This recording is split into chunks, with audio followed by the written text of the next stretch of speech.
My name is Jared Palmer. I was 29 when this happened, living in a small town called Belfield, Oklahoma. The year was 2016. I worked a regular job at a hardware store during the week and spent most weekends either fishing or camping. I wasn't much of a people person, never had been. My parents moved away years earlier, and I stayed behind, living alone in a rental house with my dog, Parker. He was a black lab mix, 5 years old at the time, and the only companion I really trusted. That summer had been hotter than usual. The humidity made it worse. I'd been feeling burned out at work and needed a break. I had 3 days off, so I packed my old Ford Ranger with my tent, cooler, sleeping bag, fishing gear, and some supplies and drove up to a place called Shady Gorge, about 2 hours northeast. It was a remote camping area, mostly known only to locals, no real campsites, just spots where people had set up tents in the past. No rangers, no stations, and very few visitors. That's why I liked it. I left early on a Friday morning and got there around 9 a.m. The trailhead was empty. There was a dirt parking lot with some trees nearby, and that was about it. I hiked about 3 miles into the woods, Parker trotting along beside me. He loved being out in the wild. I set up camp in a flat clearing near a small creek.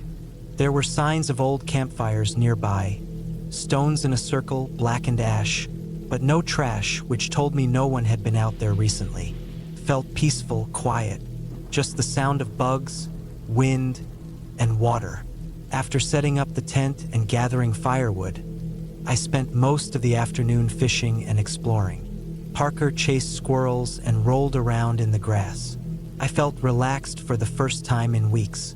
No phones, no cars, no people, just nature. That night, I built a small fire and cooked hot dogs over it. I drank a couple of beers from the cooler and watched the flames as the sky turned dark. Parker laid beside me, his ears twitching at every sound. Around 10 p.m., we turned in. The tent was small but comfortable, and the temperature dropped enough to need a sleeping bag. It was quiet that night. Too quiet. No owls, no crickets, nothing. I noticed it around midnight when I got up to pee. The woods were still, not even wind. It struck me as odd, but I figured maybe the heat had pushed most animals deeper into the forest. I got back in the tent, zipped it shut, and drifted off again. The next morning was cloudy and cooler. I boiled water for coffee and made breakfast while Parker sniffed around the perimeter of the clearing. I noticed him pausing near a tree, nose in the air, stiff-legged. He stood like that for about 30 seconds before relaxing. I walked over to where he'd been, but saw nothing. Just trees, leaves, and a broken branch or two. Maybe a deer had passed through. I didn't think much of it.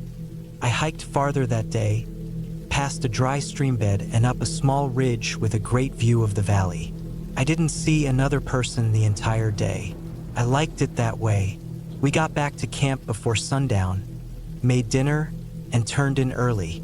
That night, I woke up suddenly just after 1 a.m. It wasn't noise that woke me.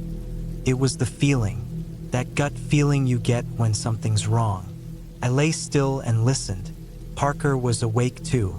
I could hear his breathing, sharp and alert. He wasn't growling, but he wasn't relaxed either. I didn't move for a full minute. Then I slowly unzipped the sleeping bag, reached for the flashlight, and clicked it on. Nothing inside the tent. I whispered for Parker, and he shifted closer. His body was pressed against mine, tense. I waited. Then I heard it, footsteps outside. Not animal footsteps, heavy, measured, one at a time. Crunch, pause, crunch. I turned off the flashlight. I sat in silence, heart thudding in my chest, trying to breathe quietly. Whoever it was didn't speak, didn't call out, just kept walking slowly around the tent. Once, then again. Parker growled low this time, barely audible. I put a hand on his back, trying to keep him calm.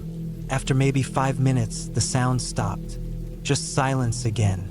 I didn't sleep the rest of the night. At first light, I got out of the tent with Parker close behind. There were boot prints in the dirt, clear, recent, leading around the tent in a wide circle. They weren't mine. I wore trail shoes with a completely different pattern. These were deeper, heavy boots. Someone had come through in the night. I looked around the trees, checked the creek, even climbed halfway up the ridge, but found no one. No gear. No signs of another camp. I should have left then. I know that now, but I told myself it was a hunter, maybe lost, or a hiker passing through who got curious. People do dumb things sometimes. I didn't want to pack up in a panic. I didn't want to admit I was scared, so I stayed. The third day, I didn't hike. I kept near the camp, gathering more wood and watching the trees. I kept my hatchet close and didn't drink anything that would dull my senses. Every now and then, I'd hear a rustle in the brush, but nothing obvious. Parker stayed close to me the entire time, like he didn't trust the woods anymore. That night, I built a larger fire and placed rocks around it, just to give it some shape and make it seem more defensive. I set up a string with some tin cups and fishing line between trees around the tent, my poor man's perimeter alarm. Then I sat with Parker beside me and waited. I didn't plan on sleeping. Around midnight, I heard something again, a snap of a branch, then another, closer this time. Parker stood up, growling. Then the cups rattled behind me. I spun around, flashlight in hand, and caught a glimpse of movement. Something human, ducking behind a tree. Just a leg, maybe a shoulder. I shouted. Not words, just a loud sound, trying to scare them off. I grabbed the hatchet and stepped forward. No answer. No retreating footsteps. Just silence again. I didn't chase them. I wasn't stupid. I backed toward the fire, Parker still growling. I stayed up the rest of the night, eyes burning, neck stiff. No more movement, no more sounds. At dawn, I packed everything. Threw the tent into the truck bed, grabbed my gear, left some of the firewood stacked for the next camper, if there ever would be one, and started hiking back to the truck. But something was wrong. When I reached the dirt parking lot, my truck had been tampered with. The driver's side window was cracked, but not shattered. It looked like someone had tried to pry it open but gave up. There were scratches near the handle. I checked the inside, nothing was stolen, but it had definitely been touched. The glove box was open, and my registration papers were missing. My heart sank. I got in, locked the doors, and started the engine. Turned over, but rough. The gas gauge had dropped way lower than it should have. I always top off before these trips. Someone had siphoned my gas. Not all of it, but enough to matter. Enough to leave me guessing if I could make it back. I drove fast on that gravel road, eyes flicking to the rearview mirror the whole time. Parker didn't bark, didn't whine. He just stared out the window, ears up, like he was still waiting for something. I made it to a gas station on fumes. I told the clerk someone had been messing around out there, but he just shrugged, said people go missing in those woods sometimes. Probably just kids messing with me, he said. I didn't argue. When I got home, I filed a report with the county sheriff's office. They took it down, said they'd check it out, but I could tell they didn't plan to do much. No theft, no injury, no arrest. Just a spooky story from the woods. I never went back to Shady Gorge. I still camp, but only at established sites now. Places with other people, lights, rangers. I carry a sidearm now too, even though I never used to. Parker passed away last year. He was 12. Best dog I ever had. Never trusted another the same way. I don't know who was out there. Could have been someone living off-grid, or someone watching the trailhead for lone campers. Maybe worse. I try not to think about it too much. But some nights, when I'm alone in my house and it gets too quiet, no wind, no crickets, I still remember that sound. Crunch, pause, crunch, and I know I'll never sleep deep again.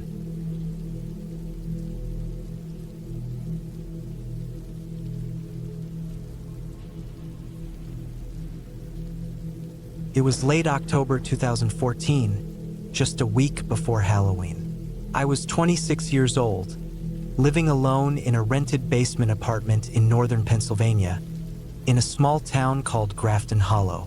I worked night shifts at a gas station just outside of town, which paid just enough to cover rent and groceries if I kept things cheap. I didn't have much of a social life, and with my strange sleep schedule, I mostly spent time alone. I had grown up in a nearby town but moved to Grafton Hollow about a year earlier because rent was cheaper, and I liked the quiet. I always liked being out in the woods or out by myself in remote places. I didn't mind being alone. It helped me clear my head, and I didn't get bored like other people did. I'd been camping since I was a kid, usually regular forest camping, but sometimes I liked to make it more interesting. I'd camped in old junkyards, abandoned buildings, even once in the back of a shut-down bowling alley for a night. It gave me a strange kind of peace, being somewhere that wasn't meant to be lived in, especially overnight. Maybe it was just a weird part of me. I didn't tell people about it. One night on my day off, I was going through an old map book in my room. It was one of those bulky, spiral-bound paper maps that truckers used before everyone had phones with GPS. I liked using it to find odd places around the region. I'd marked a few old cemeteries on there over the last year. Most of them small, family-owned, neglected plots of land that weren't on official records anymore. One in particular had been on my mind for a while. It was called Mercy Hill Cemetery, and I'd stumbled on a reference to it in a local library archive while I was killing time one evening months before. The cemetery wasn't on Google Maps, and I'd only found it on one topographic map from the 1960s. The archive mentioned that it was shut down sometime in the 80s when the last of the family that owned the land passed away. I read that it had once been part of a larger farming property. The farm had gone bankrupt, and after a messy inheritance battle, the whole place was sold for taxes. The cemetery had been left alone at the top of a low hill surrounded by woods and barbed wire fencing. From what I could tell, no one had been buried there since at least 1974. That's what made me want to check it out.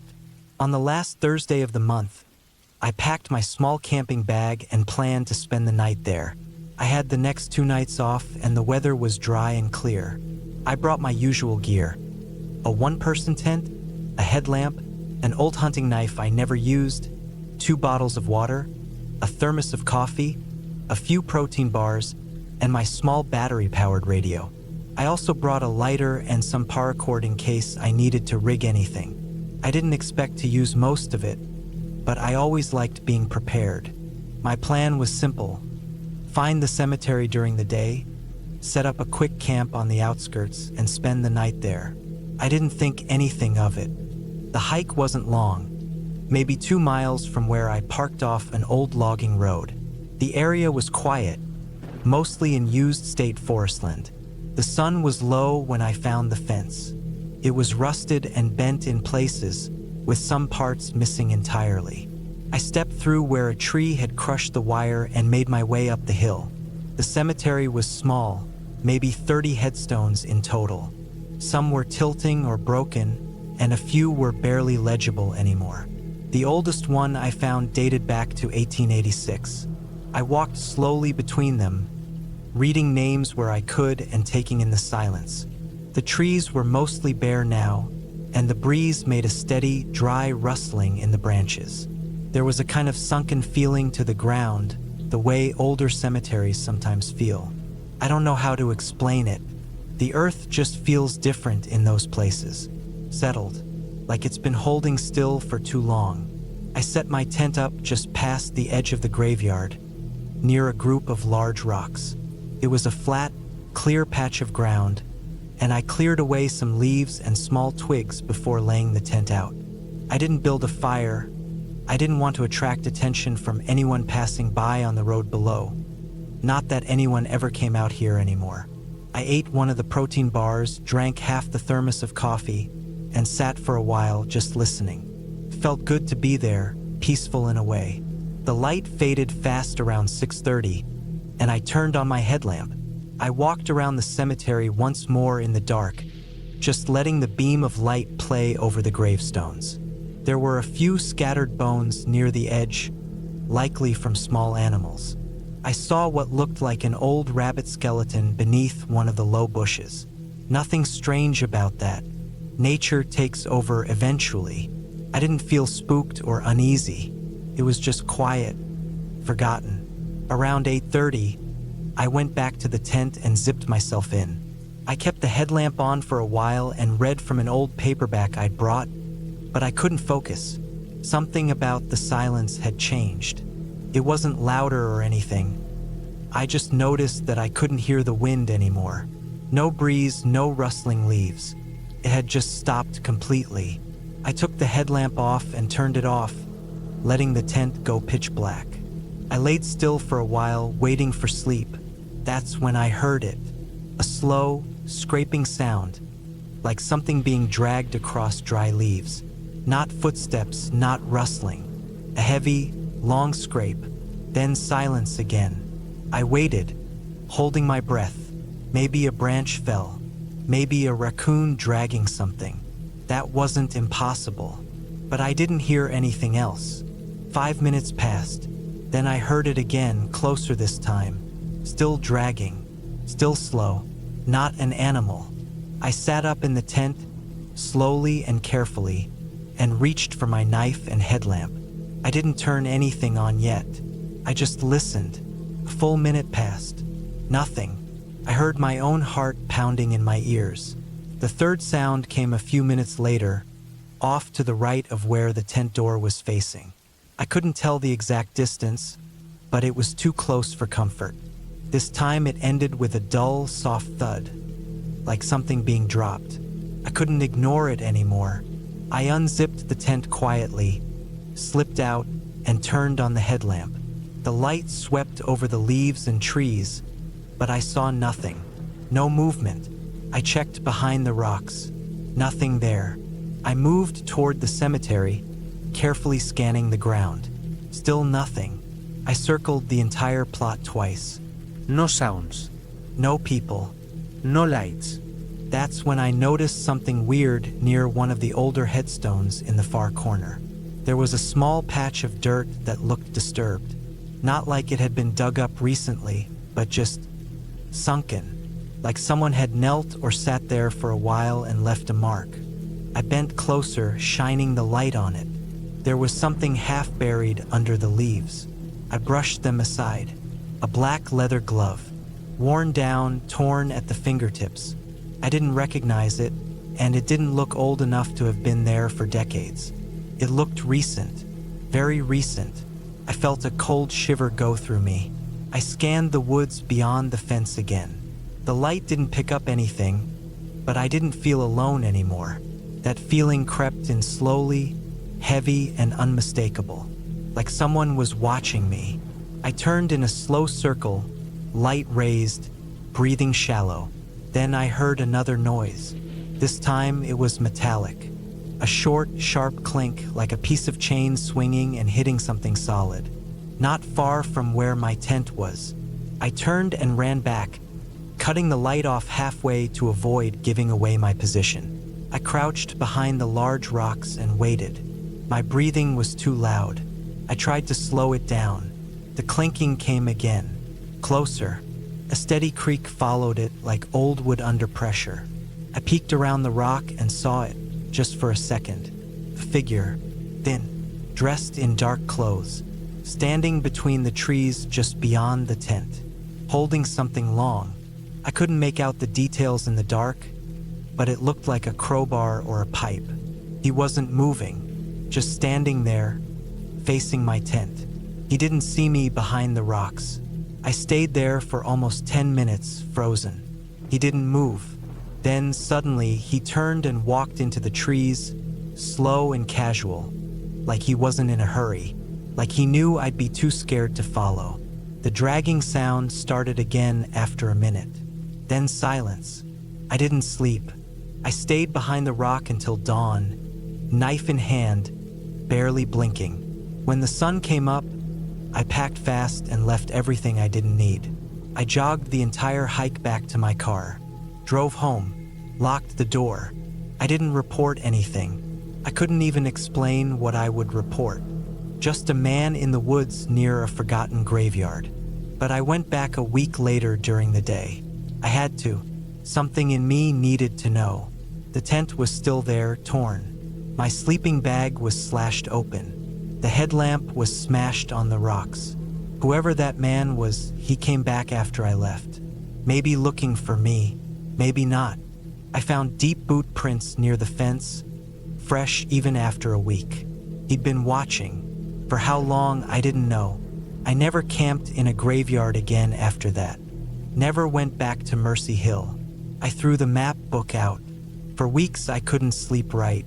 I kept thinking about how long he was standing there before I noticed, or if he was already there before I zipped into the tent. And the dragging sound, I still don't know what he was pulling. I'm just glad I never found out.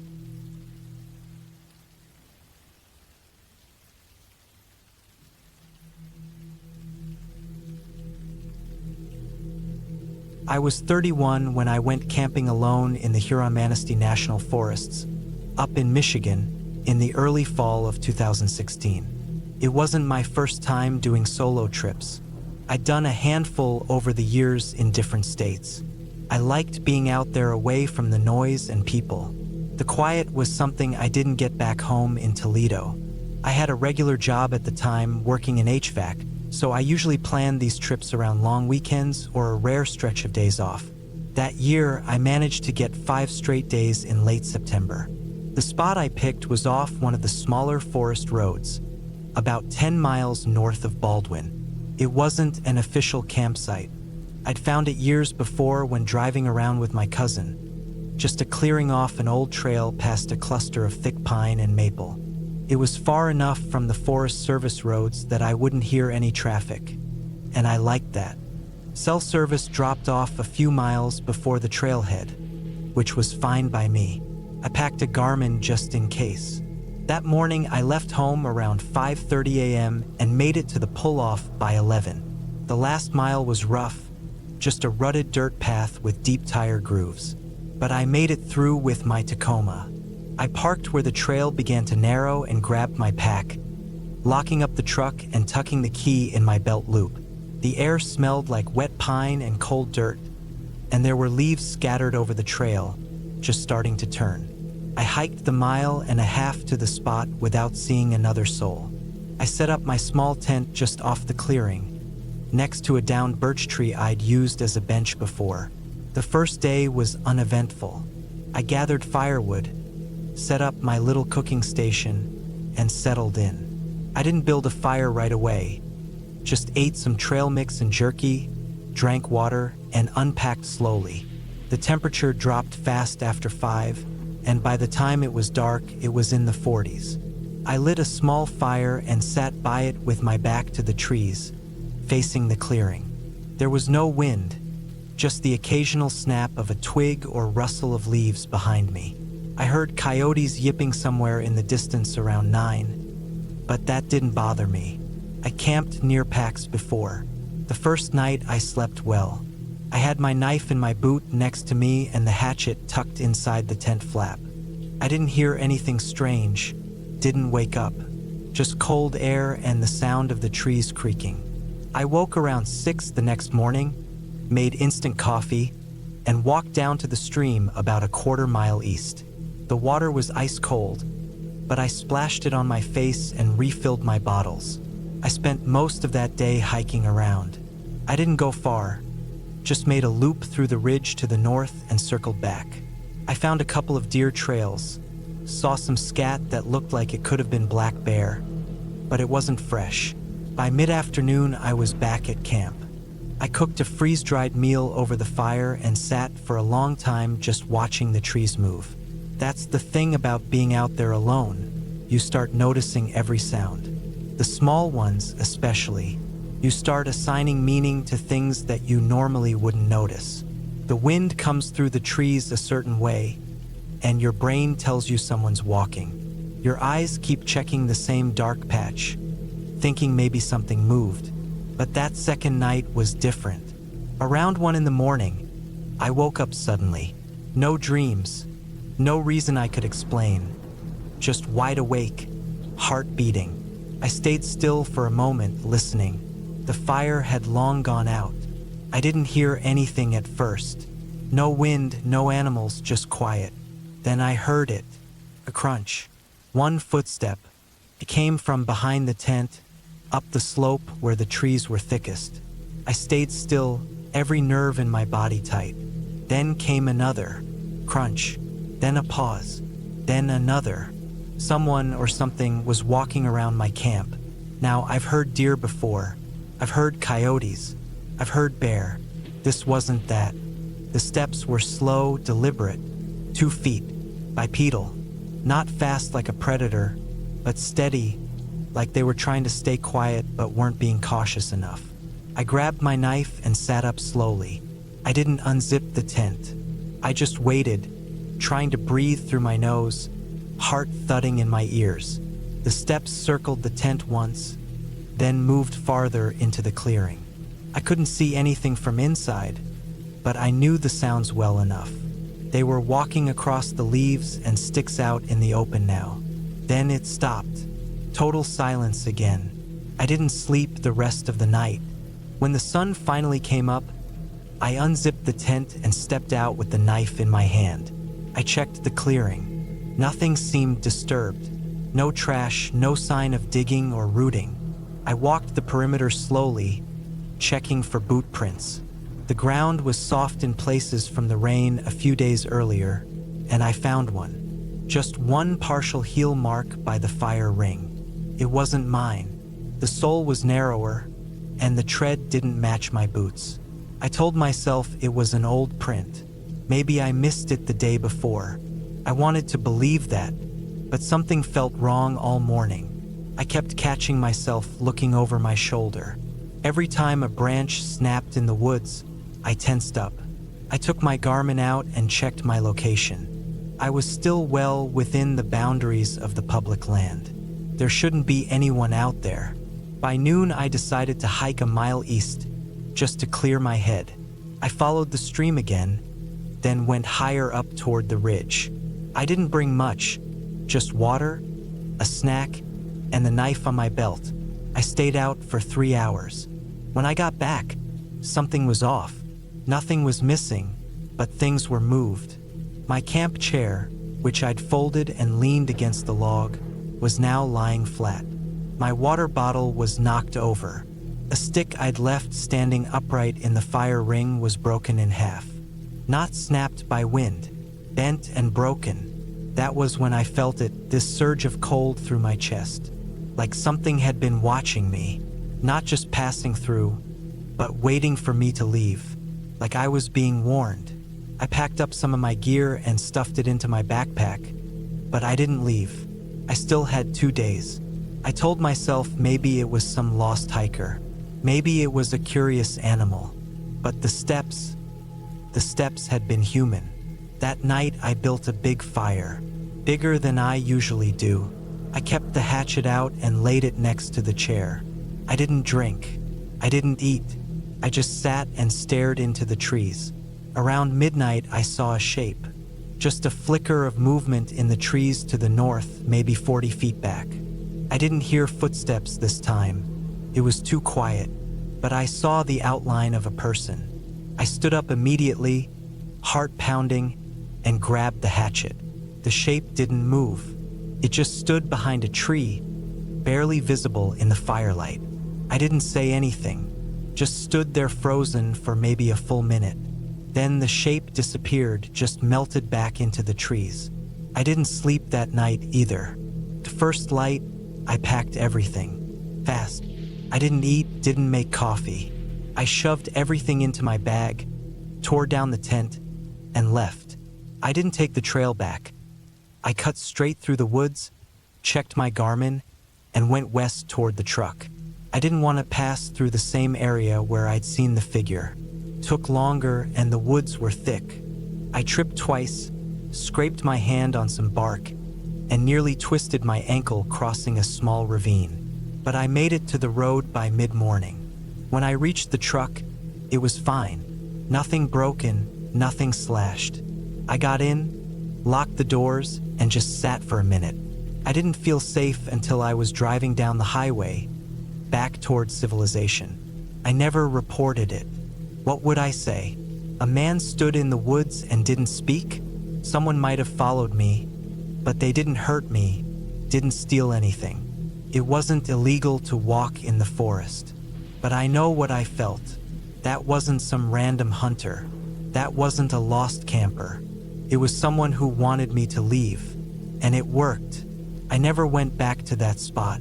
I still camp sometimes, but only in state-managed areas with other campers nearby. I still don't sleep right when I hear footsteps at night, even in my own neighborhood. I don't believe in ghosts. I don't believe in monsters. But I believe that some people are drawn to the woods not for the peace, but for the quiet they know won't be interrupted. Somewhere out there, someone watched me for 2 nights, and I don't think they were just passing through.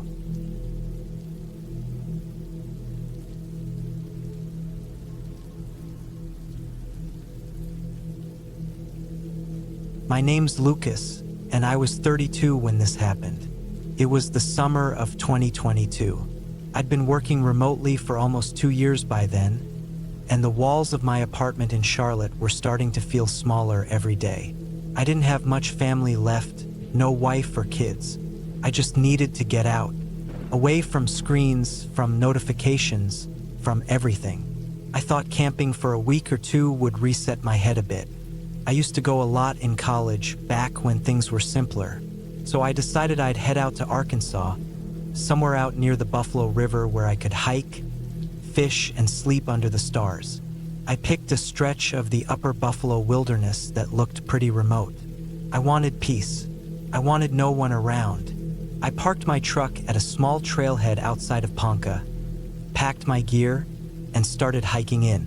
I took everything I thought I'd need: tent, sleeping bag, stove, food for 10 days, water filter, bear spray, satellite GPS, the basics. Took about 5 hours of slow hiking to reach a bend in the river I'd picked on the map.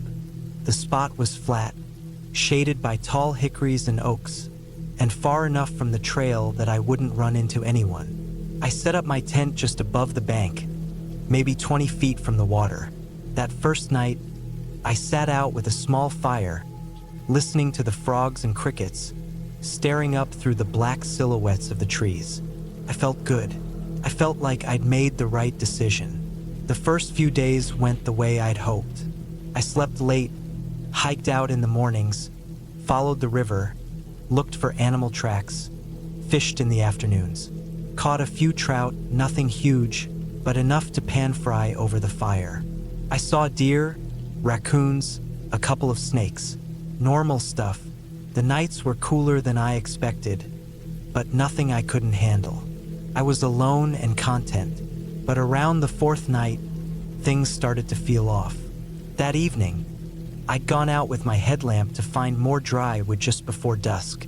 The sun was sinking behind the trees, and the light was slipping fast. I remember the air felt still, heavier than usual. I was maybe 100 yards from my tent when I spotted what looked like a snapped branch off the trail. Something about it caught my eye. It hadn't just fallen, it had been broken, fresh, bark peeled where it had splintered. I kept walking, thinking it might have been a deer, until I saw a boot print in the mud beside the creek. It wasn't mine. I hadn't been in that part of the woods since I arrived, and my boots were a different pattern. This one was deeper, longer. A men's boot, size 12 or bigger, and it looked fresh. No leaves, no water pooled in it yet. Just a clean impression in the mud. I stood there for a while. No sounds. Just the usual bugs and the flow of the water. I scanned the woods. I didn't see anything, but the hair on my arms was standing up. I turned and made my way back to camp a little quicker than usual. That night, I didn't light a fire. I stayed in the tent, just listened, heard something moving out in the woods once, but it could have been a raccoon. I told myself that anyway. The next day I hiked upstream, figured I'd stretch my legs and shake off the nerves, but I kept thinking about that footprint. Who else was out here?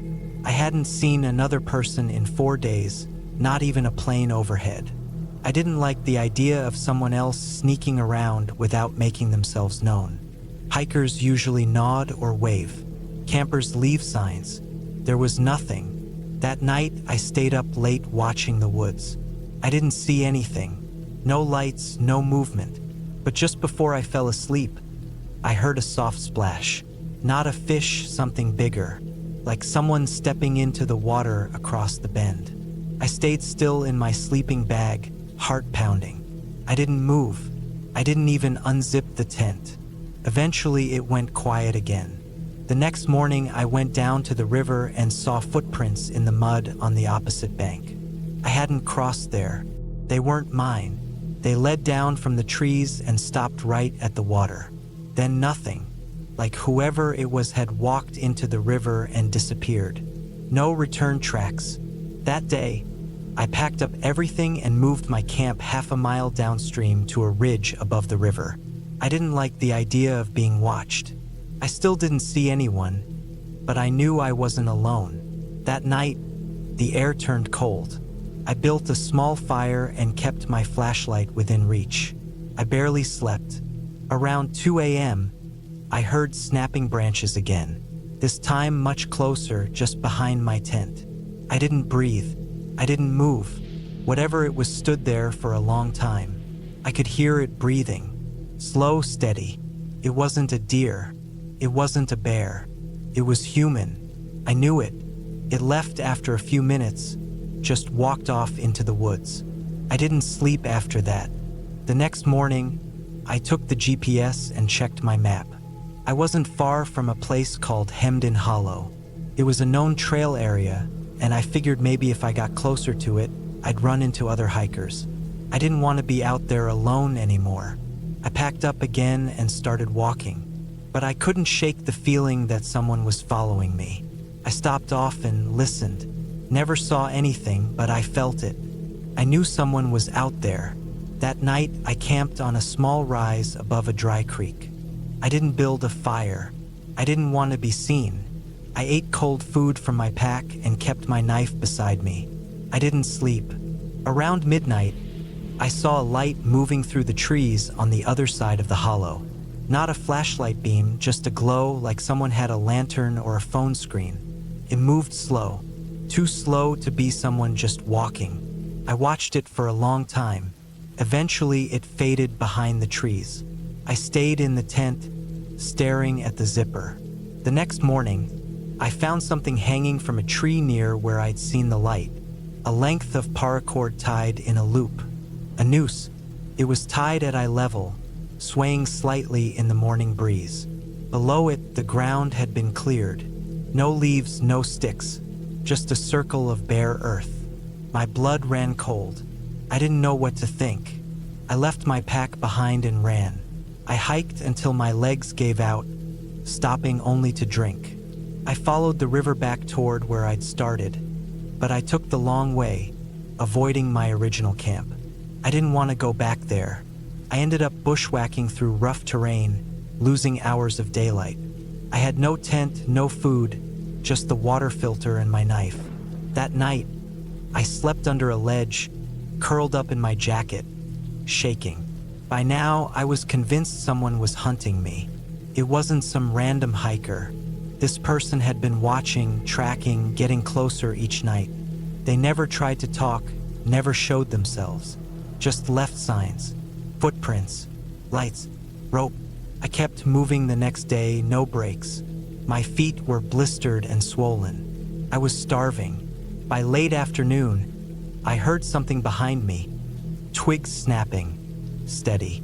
I stopped, crouched low, and waited. After a minute, I saw him. He was maybe 50 yards away, moving slowly through the trees. Tall, thin, wearing a hood and camo pants. No backpack. Just walking, steady, deliberate. I didn't let him see me. I stayed down, heart thudding so hard I thought he might hear it. When he passed, I crept the other way, making a wide arc downhill. I didn't stop until nightfall. Then I climbed up into a tree and wedged myself into a crook of the branches. It was cold, and I couldn't sleep, but I didn't care. I didn't want to be on the ground. I stayed up there until first light. When I finally reached my truck the next morning, it was untouched, still there. I unlocked it, climbed in, and didn't look back. I didn't stop driving until I reached Little Rock. I got a motel room, locked the door, and slept for 14 straight hours. I never went back for my gear. I reported what I saw to the rangers at the Buffalo National River office, gave them coordinates, told them everything. They didn't seem too surprised. Said sometimes people live off-grid out there. Reclusive types, don't like being found. They said they'd send someone to check it out, but I never heard anything after that. I haven't camped since.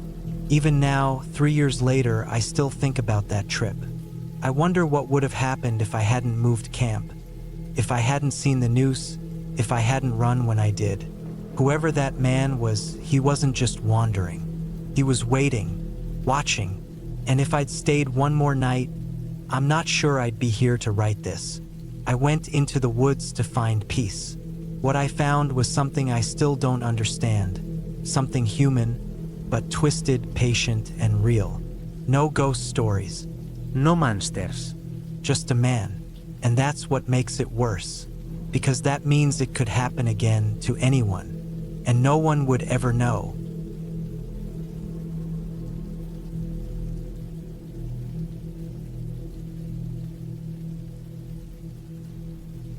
It was the fall of 2019 when I decided to take a solo camping trip to unwind from everything going on back home. I was 34 back then, working long hours in a dusty mechanic shop in northern Michigan. My back hurt most days, and my head even more.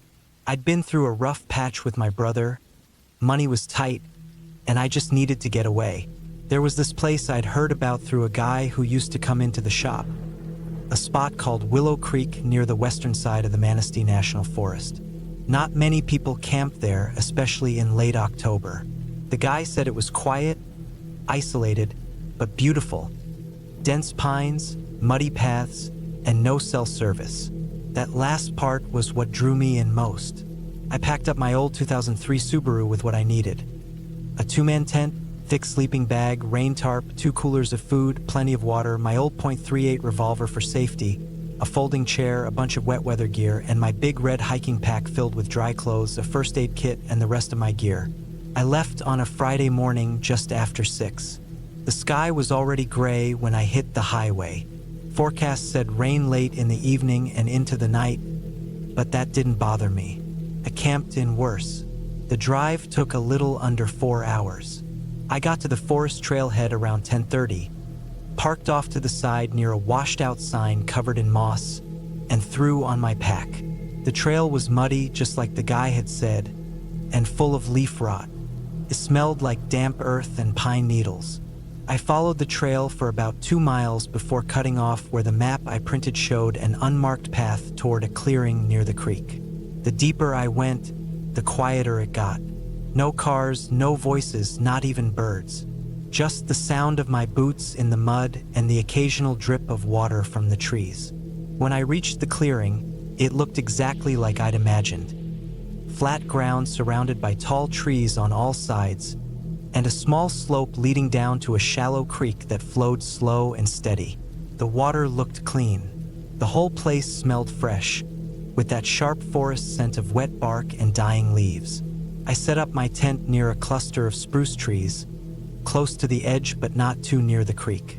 I strung up the tarp between 4 trees so it hung right above the tent and part of my little sitting area. Took me about an hour to get everything set just the way I liked it. By late afternoon, the clouds had gotten darker. I sat under the tarp in my chair, ate a cold sandwich, and drank a bottle of water. I didn't feel uneasy, not at first. I actually felt better than I had in months. That kind of peace that only comes when there's nothing artificial humming in your ears. But right around dusk, the wind started picking up. Nothing too strong at first, but enough to make the trees groan a little when it passed through. The temperature dropped, too. I zipped up my jacket and pulled my hat low. I could smell the rain before I felt it. A deep, earthy scent that always comes just before a storm. It started light around 6:30, just a few drops tapping on the tarp. I was already in the tent, reading a paperback with my lantern on low, when the heavier rain rolled in around 7:15. Thunder rumbled in the distance but never got close. Just background noise. I figured I'd wait it out, maybe fall asleep early. My sleeping bag was warm and dry, the tent holding up well.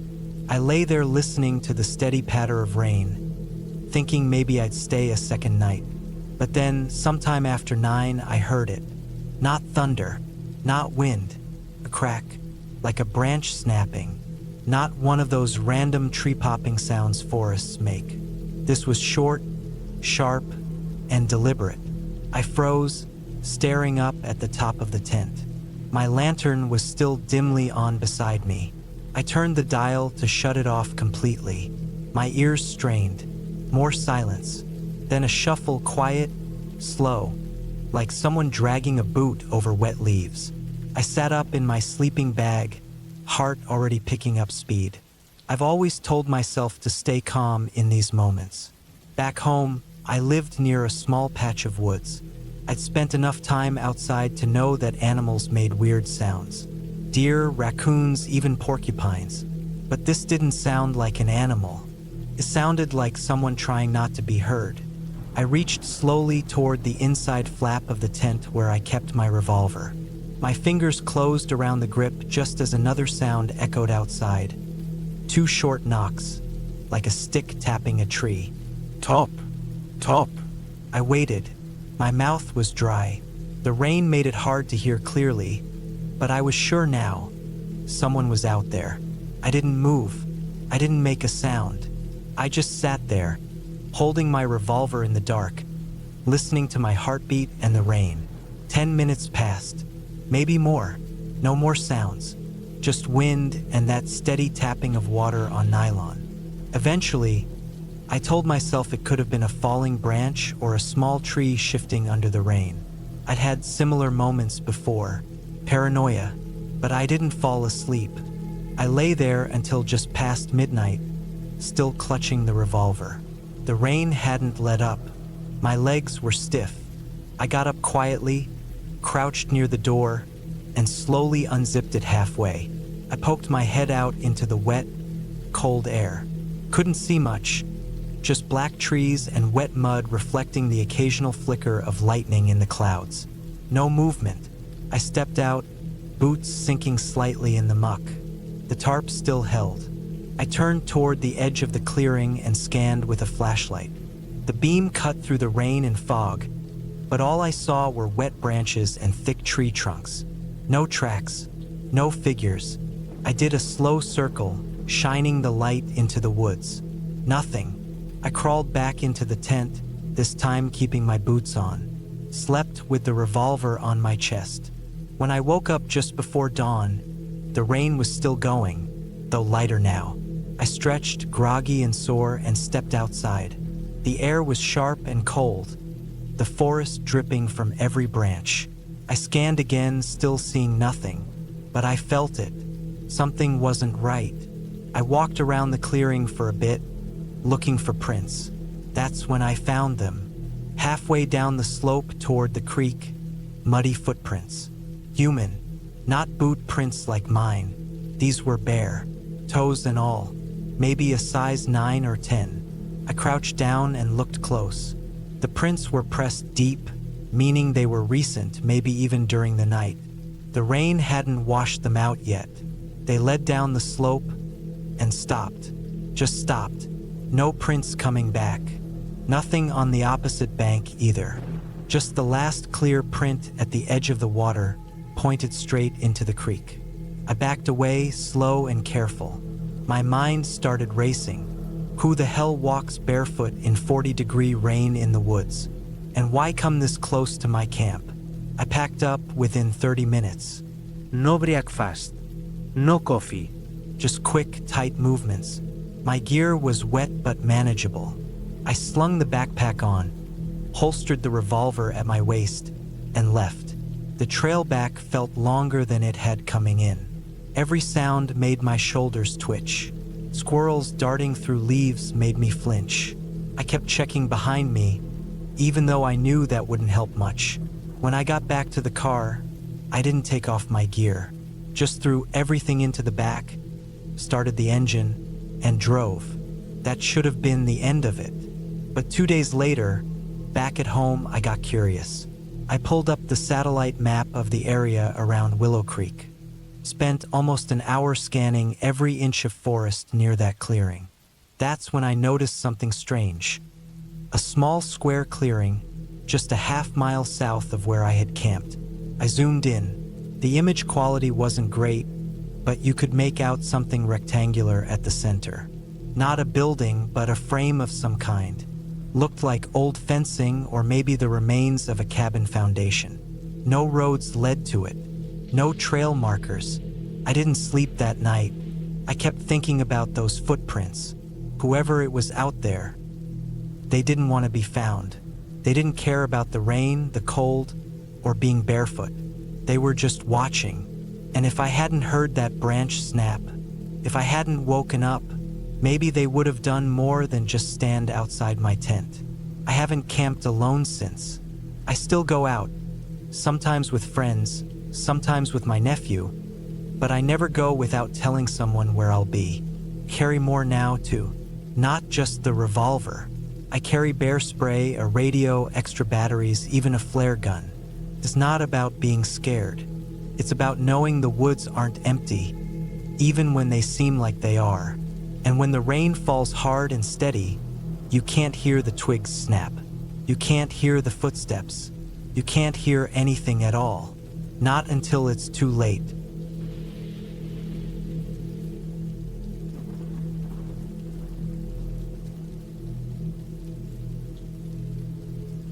It was August of 2017 when I decided to take a solo camping trip through central France.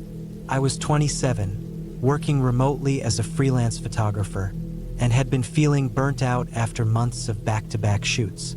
My goal was to get away from everything for at least a week, unplug completely, and find some peace in nature. I didn't book a campground. I wanted something quieter, more off-grid. I found an old hiking map online, picked a forested area between Clermont-Ferrand and Le Puy-en-Velay, and planned to camp out near a small stream I saw marked on the map. The area was deep in the countryside, surrounded by farmland and thick forest. I didn't tell many people where I was going, just that I'd be offline for a while.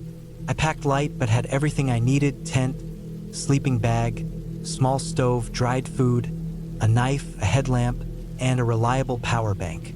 I brought an old Nokia phone that still worked for emergencies, since it had better signal in rural areas than my iPhone. I arrived in the village of Allegri by train, a quiet little place that looked like time had barely touched it.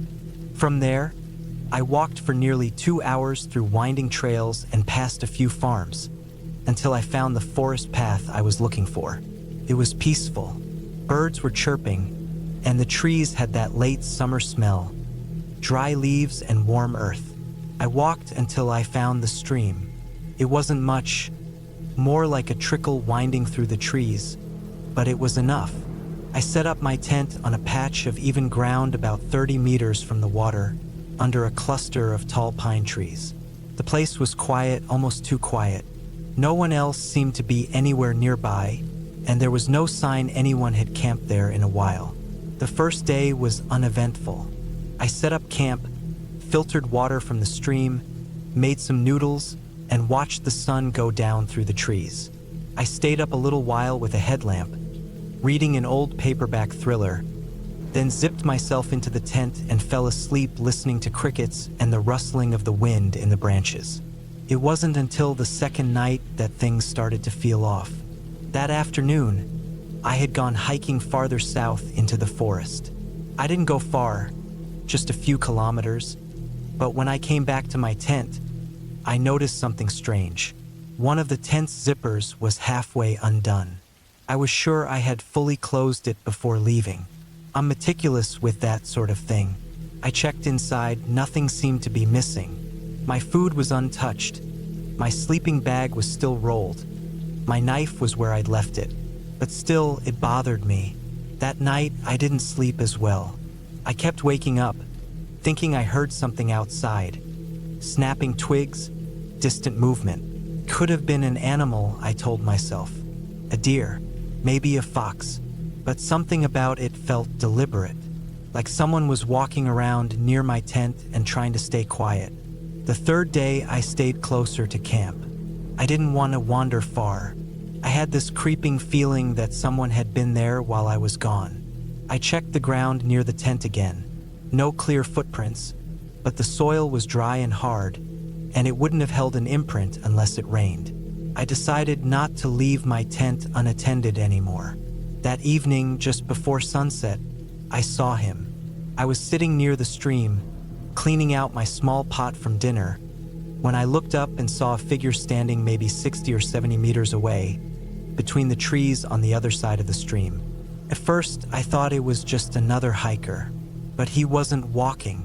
He was just standing there, still, watching. He was wearing a black hat, something like an old fedora, and a long, dark coat, even though it was warm. I couldn't make out his face from that distance, and the shadows of the trees made him look even darker. I stared at him for a long time, and he didn't move. I don't know how long I sat frozen like that, but eventually, I stood up, and he slowly turned and walked back into the trees. Not fast, just calmly, like he wasn't in a rush. I didn't sleep at all that night. I kept the knife under my sleeping bag and kept the headlamp on within reach. I kept listening, trying to hear if anyone came back. Every sound seemed louder. Branches snapping, a distant owl, the wind brushing against the side of my tent. At some point, maybe around 3 or 4 in the morning, I thought I saw a faint light flicker through the trees. Could have been my imagination, or moonlight, or maybe a flashlight, but I didn't dare unzip the tent to look. By morning, I was exhausted. I made some instant coffee, sat by the stream, and kept scanning the woods. I kept thinking, maybe he was a farmer, maybe he was just hiking, but no one else had passed through here in days. It didn't make sense. Something about the way he just stood there, silently watching, unsettled me more than I could explain. That day, I made a plan. I'd pack up the next morning and hike back toward the village. I told myself I'd be fine one more night, but I made preparations anyway. Kept the knife close, stayed alert, and packed most of my gear early so I could leave fast. That evening, I saw something that nearly made my heart stop. There was a rope, a short length of it, hanging from a tree near my tent. It hadn't been there before. I would have seen it. It was about 6 feet off the ground, tied in a loop, swaying slightly. I didn't touch it. I just stood there staring at it. Every hair on my body stood up. That wasn't nature. That was a message.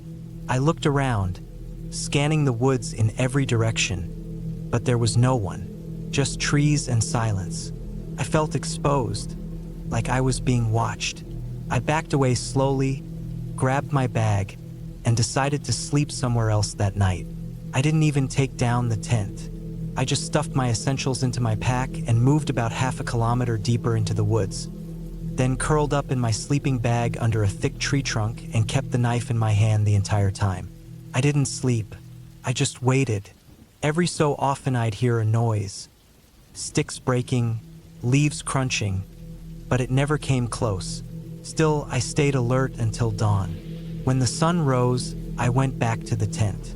Everything was still there, untouched, except the rope was gone. That was it for me. I packed up everything fast and started hiking back. I didn't eat breakfast, didn't stop to drink, just walked, fast, always glancing behind me. The whole way back, I couldn't shake the feeling that someone was following me just out of sight. I didn't see him again, but I felt him, like a weight pressing on my back. Took most of the day to get back to Allegheny.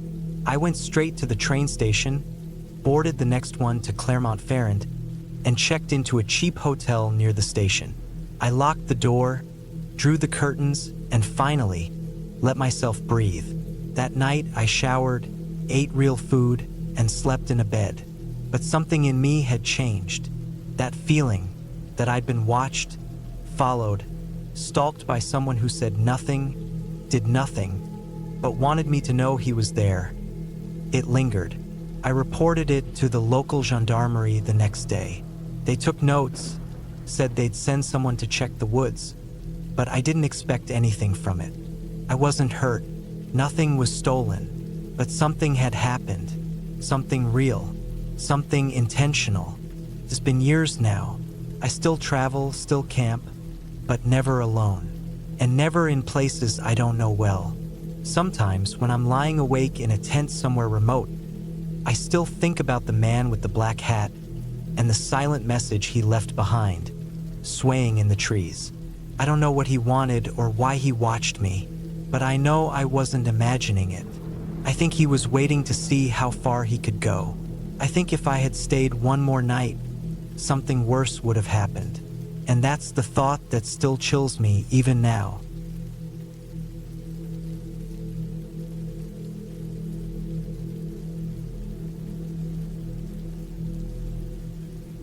I went camping alone in the fall of 2017, a few weeks after my 29th birthday. I was living in Fort Collins, Colorado at the time, working from home doing remote drafting work for a construction company. I had gotten used to long hours in front of a screen, so I started taking weekend trips to get away. Usually, I'd head into the Roosevelt National Forest, but that time I wanted something quieter. Less traffic, fewer other campers. I looked at maps for a few days and decided to head southwest, out toward an area near Pagosa Springs. That zone had enough national forest land to find a quiet place, but it wasn't so remote that I'd disappear off the grid. I packed everything on a Thursday night: tent, food, water filter, first aid kit, .38 revolver for mountain lions or other threats, headlamp, extra batteries, dry clothes, fire starter, my old red sleeping bag, and some trail mix. I also brought my dog, Rio, a 7-year-old black lab mix who was more alert than I was most of the time. We left early Friday morning. I drove my old Tacoma through Durango and then into the San Juan National Forest. There were no marked campgrounds where I went, which is what I wanted. I turned down a narrow dirt service road that wasn't even on my GPS and followed it 5 or 6 miles until it faded into an open field lined with pine. No cars, no people, no sounds. Just forest, hills, and sky. It was exactly what I was looking for. I pitched my tent just before sundown in a flat patch next to a dry creek bed. The weather was still warm enough not to need a fire, but I built one anyway. I always did. Not for warmth, but to feel like I had some kind of safety perimeter. That night was quiet. Too quiet. Even Rio seemed uneasy. He didn't run around like he usually did.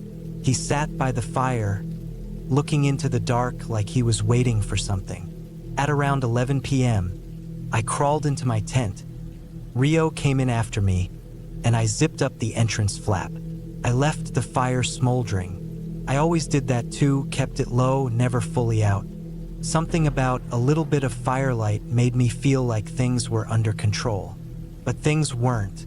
Saturday morning, I woke up around 7. It was cold enough that I could see my breath. I made coffee, cooked eggs in a small pan, and fed Rio. I walked around the area for a bit to stretch my legs. I didn't see any prints or signs of other people nearby. I checked my surroundings like I always do. Tracks, disturbed brush, any sign someone had passed through. Nothing. Around 9 a.m., I hiked up the ridge to the east with Rio. I wasn't trying to get anywhere specific. I just wanted the view. Took about an hour and a half to get to the top. I sat there with Rio, staring out over a wide forested valley, the only sounds being wind and the occasional bird call. Felt good, for a while, but then I started noticing things, like how Rio kept looking over his shoulder. Not panicked, just alert. I thought maybe there was a coyote or a deer in the brush. I listened, but didn't hear anything unusual. I sat there another 20 minutes before we headed back. When we got close to camp again, I saw something that stopped me in my tracks. There were boot prints outside my tent. Not mine. They were fresh, maybe hours old at most. I hadn't seen them when I left. I know that because I always do a lap around the tent area before and after a hike. These were definitely new. Deep tread, maybe men's size 10 or 11. Not hiking boots, more like work boots. Rio growled, low and steady. My first instinct was to scan the tree line. Nothing moved. No sound. I walked a slow circle around the camp, listening for twigs snapping, movement, anything. But I didn't see or hear a thing. I checked the tent. It wasn't torn. Nothing was missing. My food was still stored. My revolver was still where I left it inside my sleeping bag. But the feeling didn't leave me. Someone had been there while I was gone. Someone close enough to walk right up to my tent and not leave a trace beyond the boot prints. I decided I wasn't staying 2 nights like I had planned. But I didn't leave immediately either. I didn't want whoever had been watching to see me pack in a hurry. I made it seem like I was just settling in for another night. Cooked lunch. I read a paperback. I made noise. Normal, relaxed noise. But inside I was watching, listening. When the sun went down, I didn't build a fire. I sat inside the tent in the dark with Rio, holding my revolver and trying not to make a sound. Every little snap in the brush outside made my heart race. I kept expecting a voice, a footstep, anything. Nothing came. Rio was quiet too. He just stared at the door flap, tail stiff, no sound. Then around midnight, something happened. I heard footsteps, not animal footsteps, human footsteps. Slow, careful, moving through the dried leaves just beyond the tent. They circled once. Then again. Then they stopped. I didn't breathe. Neither did Rio. Then I heard it. Something that sent a cold wave down my spine. It was the sound of a voice, but not a normal one. It sounded like someone trying to sound like me. A mimic. Poor one. Just a low murmur. Then silence. Then it repeated. A distorted attempt to imitate something I must have said earlier that day. I didn't recognize the words exactly, just the tone, like a recording played through broken speakers. I didn't move. I didn't unzip the flap. I didn't fire the gun. I waited. My grip on the revolver turned my knuckles white. The sound circled once more, then faded. Leaves crackled. Then silence again. I didn't sleep. When the sun rose Sunday morning, I didn't waste time. I packed everything quickly and shoved it into the truck bed. I left the tent poles still in the ground. I just collapsed the fabric and tossed it in. I got in, slammed the door, and didn't even bother with coffee. I drove out as fast as that road would let me, checking the mirror every few seconds. The backcountry dirt road eventually turned into gravel, then pavement. Only when I reached the highway did I let myself breathe. But the worst part came when I got home. I unpacked slowly, still on edge, still trying to shake the unease. I noticed a smell coming from the tent bag. I opened it on the driveway. Inside, stuck to the underside of the fabric, was a slice of raw meat. Pork maybe, or beef. It had been tucked there, up into the seam. I don't know how it got there. I don't know when. But that confirmed it. Someone had entered my camp while I was away. Someone had touched my gear. Someone had planted something inside my tent. Was it bait for an animal? A trap for me? I'll never know. Later that week, I went online to see if there were any similar reports in that area. I found a few posts on forums about weird encounters in the San Juan forest. People talked about hearing voices, finding items moved, or seeing people dressed in torn clothes acting strangely. They all used the same word, skinwalker. But I don't believe in myths. Not anymore. What I believe is this. There are people who live out there, far from towns, far from laws, people who know how to watch without being seen. People who know how to track. People who might not want company. Or worse, people who do. Whoever walked around my tent that night Whoever left that raw meat inside, it wasn't a creature. It wasn't a legend. It was a person who had probably done it before. I haven't been camping alone since. I still hike, still spend time outside, but only during the day and always in populated places. People still ask me why I never go on solo overnights anymore. I tell them I just got bored of it. I don't say what really happened. I don't mention the fake voice outside my tent. I don't talk about the boot prints or the meat or the silence circling in the dark. Because when something follows you in the woods, it's scarier to think it's human, because that means it's real.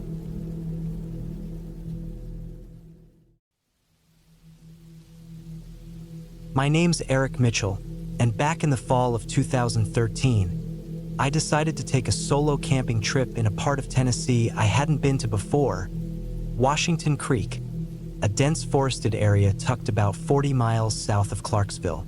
I was 31 at the time, not married, working a dull IT job that drained my energy day by day. I'd been craving something different. I wanted space, I wanted quiet, and more than anything, I wanted to feel something real. The plan was simple.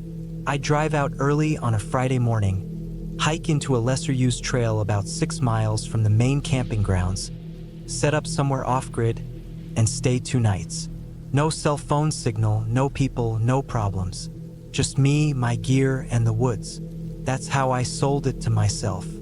I'd done trips like this before, once in Idaho, once in Arkansas, but always on well-marked trails. This time, I wanted the isolation to really hit me. I even picked a trail that had barely any traffic based on what I found on a local hiking forum. It was called Deerfield Spur, and the last review was from early 2011. That alone made me like it more. I packed light but smart. A heavy-duty tent, sleeping bag, food for 3 days, portable stove, bear spray, first aid kit, and one of those old Garmin GPS units with topographical maps loaded in. I brought a small hatchet, a multi-tool, and my dad's old .38 revolver, mostly because it made me feel safer, not because I expected to use it. I kept it in a locked case in my pack. By the time I reached the trailhead, it was a little past noon. There wasn't another car in the small gravel lot. The sky was clear and that crisp autumn smell was in the air, the one that mixes dry leaves with a kind of earthy bite. I shouldered my pack, locked up the truck, and headed out. The start of the trail was overgrown. A couple of wooden posts still marked the entrance, but the sign was faded and chipped. After about an hour of hiking, the path narrowed into something that barely resembled a trail. It wound through tall pines and tangled brush, and I could hear the sound of water somewhere nearby, probably the creek itself. I followed the GPS coordinates I had saved, moving slowly, checking my map every 20 minutes. I passed no one, heard no voices. The silence was thick, only broken by birds and the occasional branch cracking underfoot. Around 4:30 p.m., I found a spot that seemed perfect. It was a small clearing about 30 yards from the creek. The land sloped gently down toward the water, and the trees opened up enough for some sunlight to filter through. I set up my tent at the top of the rise and gathered some rocks to build a small fire ring. I had firewood in my pack, but I also collected what was around: dry twigs, a few small branches, some leaf litter. As the sun dipped below the trees, I started a small fire, boiled water for a pouch of freeze-dried beef stew, and ate sitting on a flat rock. The light disappeared quick. The woods got cold fast. I tossed on a heavier jacket and sat there, staring into the fire, my thoughts drifting to nothing in particular. I felt calm, but not totally at ease. I chalked it up to being alone in unfamiliar woods. That night, I zipped myself into the tent and tried to sleep. The forest was louder than I expected. Every so often I'd hear the rustle of leaves, a twig snapping, maybe an animal shifting around. I kept telling myself it was just raccoons or squirrels, normal stuff. Still, I slept light. I'd drift off, then jolt awake at some noise that felt too close. At one point, I thought I heard something splash in the creek, but when I unzipped the tent and looked, there was nothing. Morning came slow. I made coffee on the little stove and stood there listening to the forest breathe. The sky was pale gray, clouds moving in. Weather had called for light rain that night. I decided to go for a short hike deeper into the woods. Nothing more than a couple of miles, just to explore. About 40 minutes into my hike, I saw something strange. It was a plastic water bottle jammed into a branch. Not crushed, not torn, just hanging there, like someone balanced it deliberately. I stopped and looked around. Nothing. No sign of anyone. No footprints, no gear. I moved on but kept glancing over my shoulder. Another 20 minutes in, I found a tarp. It was blue and half covered in leaves, like it had been there for a while. I walked over and tugged at a corner. Came loose easy. Underneath was just dirt. No supplies, no shelter, nothing else. But it had definitely been laid out on purpose. That set off an itch in the back of my brain. Someone had camped out here or tried to, and it wasn't that old either. The tarp wasn't sun-bleached or brittle. I decided not to go further. I turned back. When I got to my campsite, I stopped cold. My tent had been moved. Not far, maybe a couple feet, but enough that I noticed. The fire pit looked the same. My pack was untouched, but the tent wasn't where I left it. I checked around it, no tracks, no signs of animal claw marks or dragging. It looked like someone had lifted and shifted it deliberately. I unzipped it. Nothing was missing. Sleeping bag still in place. Flashlight and book right where I left them. It was like someone had peeked inside and then changed their mind. My stomach was tight the rest of the day. I didn't eat much that night. I sat with my back to a tree and my fire burning higher than it needed to. I scanned the woods with my light more than once. Once or twice, I thought I heard something moving up the ridge behind me, but it could have been anything. That night, I didn't sleep. I lay in my bag, listening to every sound outside the tent. Somewhere around 1:30 a.m., I heard something new, something deliberate. Footsteps, not fast, not heavy, but rhythmic and unmistakable. Soft crunches on dead leaves. A pause, then a few more. They circled wide around the tent. Then silence. I didn't move. I barely breathed. After what felt like an hour, I finally sat up, pulled my revolver from the locked case, and waited, listening. I didn't hear another sound until birds started chirping around 5 a.m. When it got light enough, I packed everything in 15 minutes. I didn't even eat. I broke camp, dumped water on the fire pit, and retraced my steps back to the truck. I didn't stop. I didn't look behind me. The whole time I had that feeling like something was just out of sight. When I finally got back to the gravel lot, I stopped short. There was a different car parked beside mine. An old beige sedan with no plates. The windows were tinted darker than legal. Utsjekt mine. Still locked. No damage. I got in, started it up, and left. I didn't call the cops. I didn't report anything. What would I say? Someone moved my tent and walked around my campsite? It sounded paranoid. 2 months later, I came across a local news story buried in an online paper. A hunter had found what looked like a makeshift shack about 3 miles from the trailhead at Washington Creek. Inside, there were bones. Animal bones mostly, but some of them were inconclusive. No idese. Just speculation. No arrests were made. No follow-up article. I haven't been back to the woods since. I still have the revolver. Keep it loaded now. Sometimes I think about going back, just to see. But then I remember the footsteps, the moved tent, that sedan in the gravel lot with no plates. That trip was supposed to help me feel something real. It did, and I don't ever want to feel it again.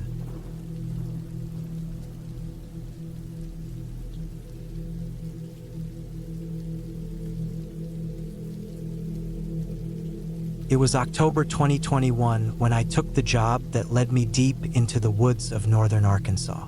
I was 38 at the time, working as a freelance surveyor for a private land development company.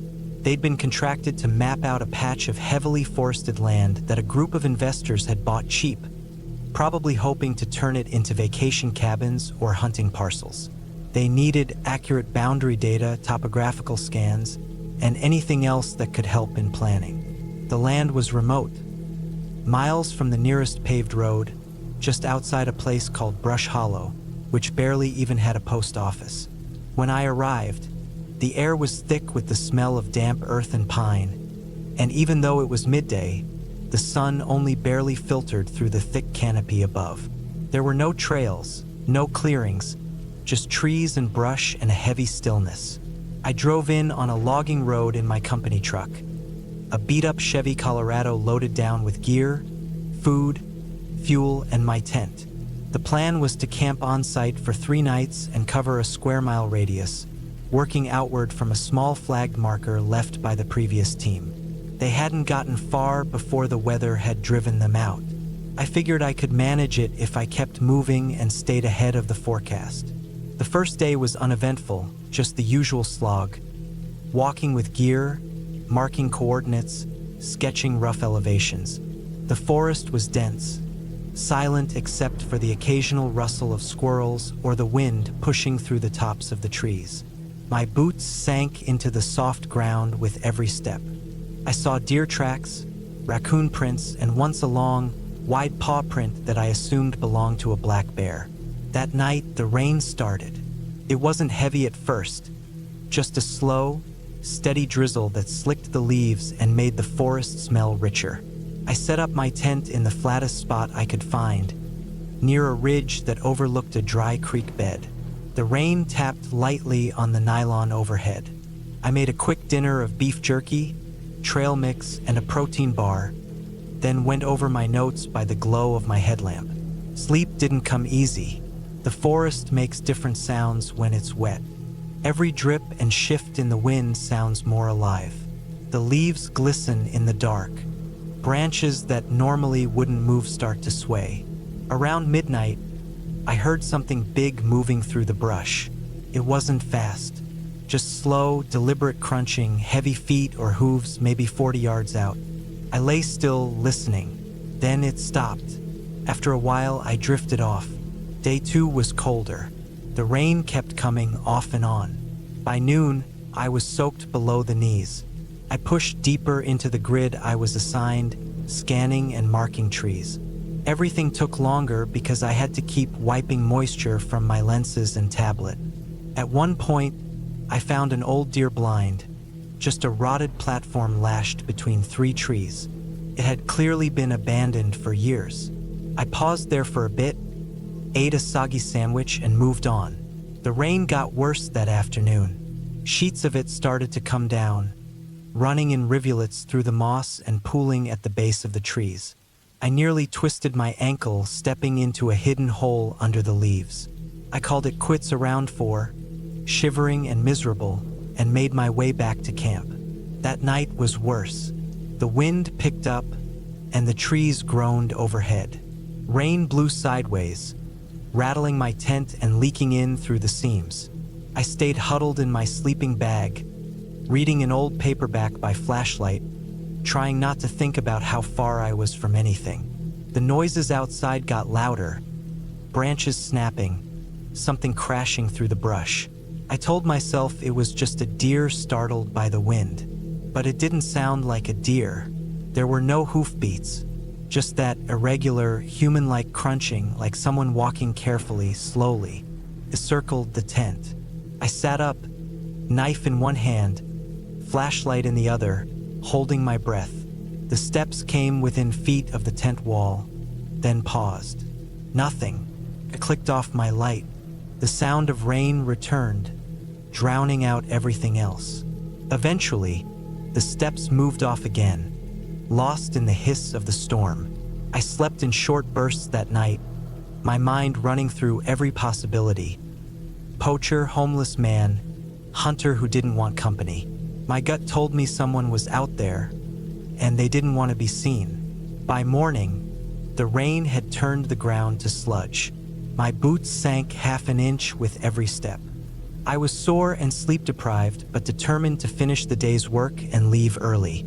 I packed up camp and stashed most of my gear in the truck, planning to do a final scan near the western edge of the grid and return before dark. The deeper I went, the worse it got.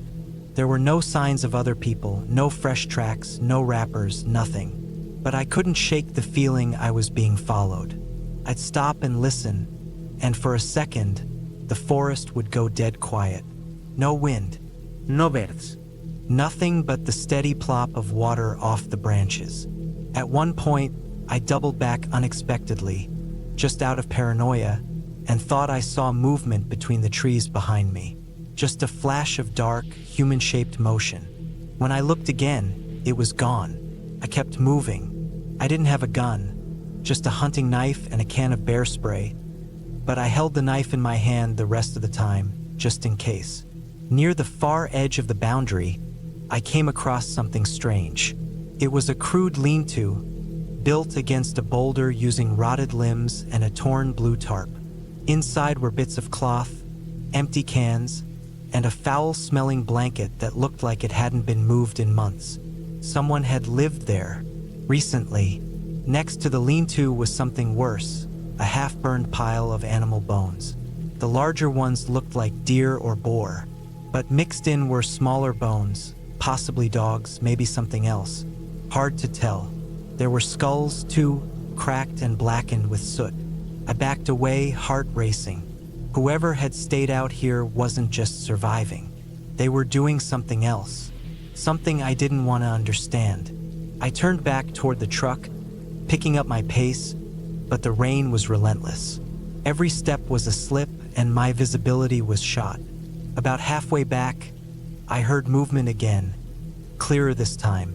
A heavy step behind me, deliberate and close. I stopped. So did it. I turned in a full circle, scanning with my flashlight.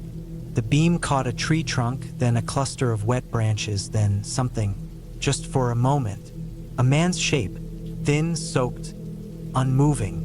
Then he ducked behind the tree. I didn't call out. I didn't warn him off. I just started running. My pack slammed against my back with every stride. Branches tore at my jacket. I stumbled through the wet brush, heart hammering, expecting at any moment to hear footsteps chasing me. But I didn't. Just the rain and my ragged breath.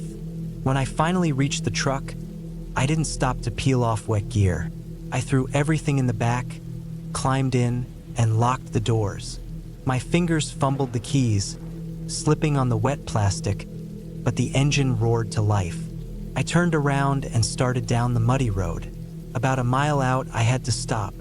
A tree had fallen across the trail, fresh, the roots still slick with rain and soil. It hadn't been there before. I sat in the truck, thinking. There was a chainsaw in the back. I could clear it, but that would take time, and I'd have to be out in the open again. I climbed out, keeping the truck running, grabbed the saw and started cutting. My hands shook with the cold and nerves, and the saw kicked back more than once, but I got the job done. When I finally rolled the trunk far enough to pass, I threw the saw back in the bed and climbed in without looking back. I didn't stop driving until I hit the highway. I filed my report with the company the next day. I left out most of what happened, just noted that I had completed 90% of the scan and recommended they send a team with backup and weapons if they wanted to finish. I told them there were signs of squatting and possible poaching, and that I didn't feel safe out there alone. They didn't argue. The job was shelved indefinitely. I've done a lot of backwoods work in my life, surveying, environmental consulting, fire break assessments. I've slept in the rain, dealt with bears, gotten lost, been bitten by more insects than I can count. But something about that place still stays with me. The silence, the shape in the trees, the lean-to, the bones. Whatever was out there wasn't just camping or hiding. They were living in that forest like the rest of the world didn't exist, and didn't want it to. I haven't taken another remote job since, and I don't plan to.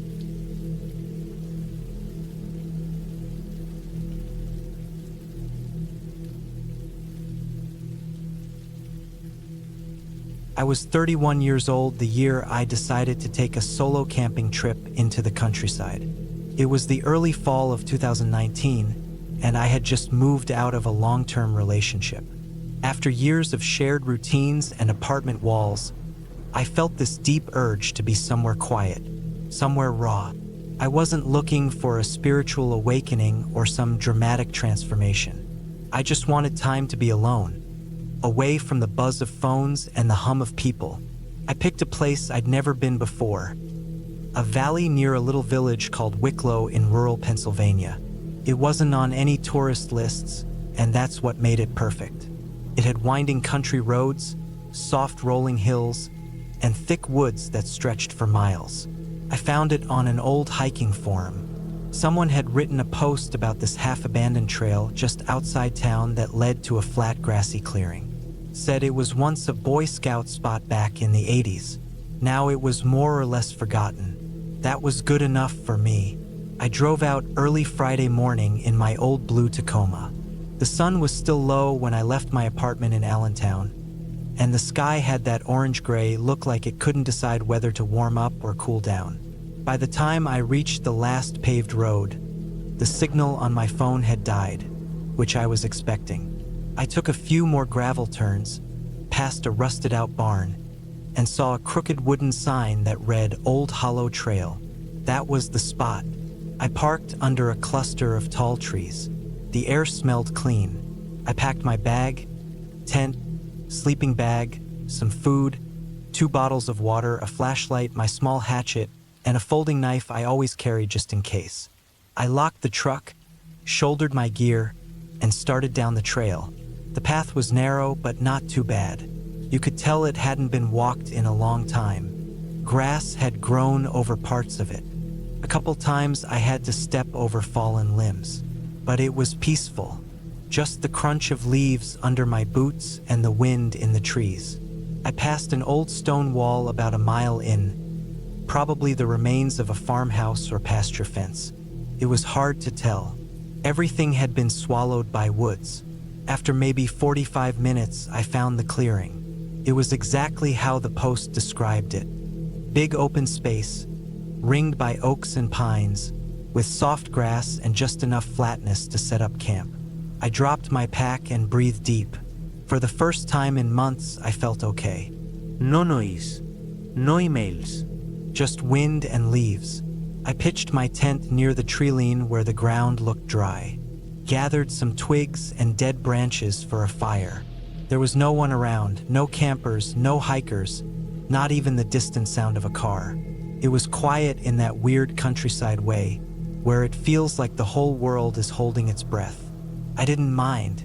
That's what I came for. By the time the sun started sinking, I had a small fire going. I ate a simple meal, just some jerky, crackers, and a can of beans I warmed up. I sat on a fallen log and watched the flames. The fire popped and crackled in the dark. I thought about nothing. That's the best part of being out there alone. Your brain stops spinning. At some point, maybe around 9 o'clock, I heard a rustling off in the woods to my right. It wasn't loud, just a soft shuffle in the leaves, like something small moving slow. Could have been a raccoon, a deer, even a possum. I shined my flashlight toward the sound, but the beam only lit up the nearest trees. Nothing moved. I wasn't worried. Animals are curious. I tossed another log on the fire and sat a while longer. When the fire burned low, I crawled into my tent and zipped the flaps shut. The night air was chilly, and my sleeping bag felt good. I laid there for a long time, listening. There were no frogs, no crickets, just trees creaking in the wind. I woke up suddenly around 2:30 in the morning. Not from a sound, but from a feeling, like something had changed. I laid still, eyes open. Then I heard it, something brushing against the outside of the tent. Not scratching, just brushing, like someone ran a finger across the fabric. I held my breath, waited, nothing. I unzipped the sleeping bag quietly and grabbed the flashlight. My knife was tucked under my shirt near my chest. I didn't make a sound. I clicked on the flashlight and pointed it toward the tent wall where I'd heard the noise. Nothing. I waited again. After 5 or 10 minutes with no sound, I unzipped the tent slowly and poked my head out. The fire had died to glowing coals. It gave off just enough light to see the first few feet beyond the ring. Everything was still. I stepped out barefoot, light in one hand, knife in the other. I scanned the tree-line, the tall grass, the log where I'd sat, and that's when I saw it. A figure, standing just at the edge of the woods, maybe 20 feet from the tent. Not moving, not making a sound. My heart jumped. The light barely reached far enough, but I could make out the shape. It was a man. He was facing me. His arms hung at his sides. No backpack. No camping gear. Just standing there. I didn't say anything. I didn't even breathe. After what felt like a minute, but was probably 10 seconds, he slowly stepped back into the trees and disappeared. No sound. No words. Just gone. I stood frozen. My flashlight flickered once, then held steady. I kept it aimed toward where he'd been. My chest felt tight. After a while, I backed toward the tent and stayed outside by the fire pit until the sun came up. I didn't sleep again. I didn't even sit. Just stood with my back to the tent and my eyes on the trees. When morning finally came, I packed everything. I didn't eat. I didn't drink. I just tore down the tent, stuffed it into the pack, and got the hell out of there. On the way back to the truck, I kept checking behind me. The woods felt different now. Not peaceful, just empty, like someone was waiting. I reached the Tacoma just after 7 a.m. and tossed everything in the bed. The gravel crunched loud under the tires as I turned onto the main road. When I hit asphalt, I felt like I could breathe again. Back in Allentown, I didn't tell anyone. Not really. If I had, they would have asked if maybe I imagined it. If it was just a trick of the light or a dream. But I didn't imagine it. He was real. The man in the woods was real. About 2 weeks later, I looked up the town of Wicklow again. Tried to find anything about the trail. Turns out there'd been some strange reports in that area years earlier. Missing hikers, illegal hunting camps, a guy found dead in a drainage ditch 5 miles away. Police never figured out what happened. They closed the case in 2006. I haven't gone camping since. Not because I'm scared of nature, but because I'm scared of people. People like him. The ones who don't speak, don't ask, don't explain. Just watch from the trees. Just wait until you're alone. And the scariest part isn't that he came close to my tent. It's that he knew I was alone. That he watched. That he picked a night when no one would hear me if I screamed. It's been years now, but sometimes when the wind hits the side of my building just right, and the lights are low, I swear I can still feel that quiet pressure in the dark. Like something brushing against thin fabric. Like someone remembering.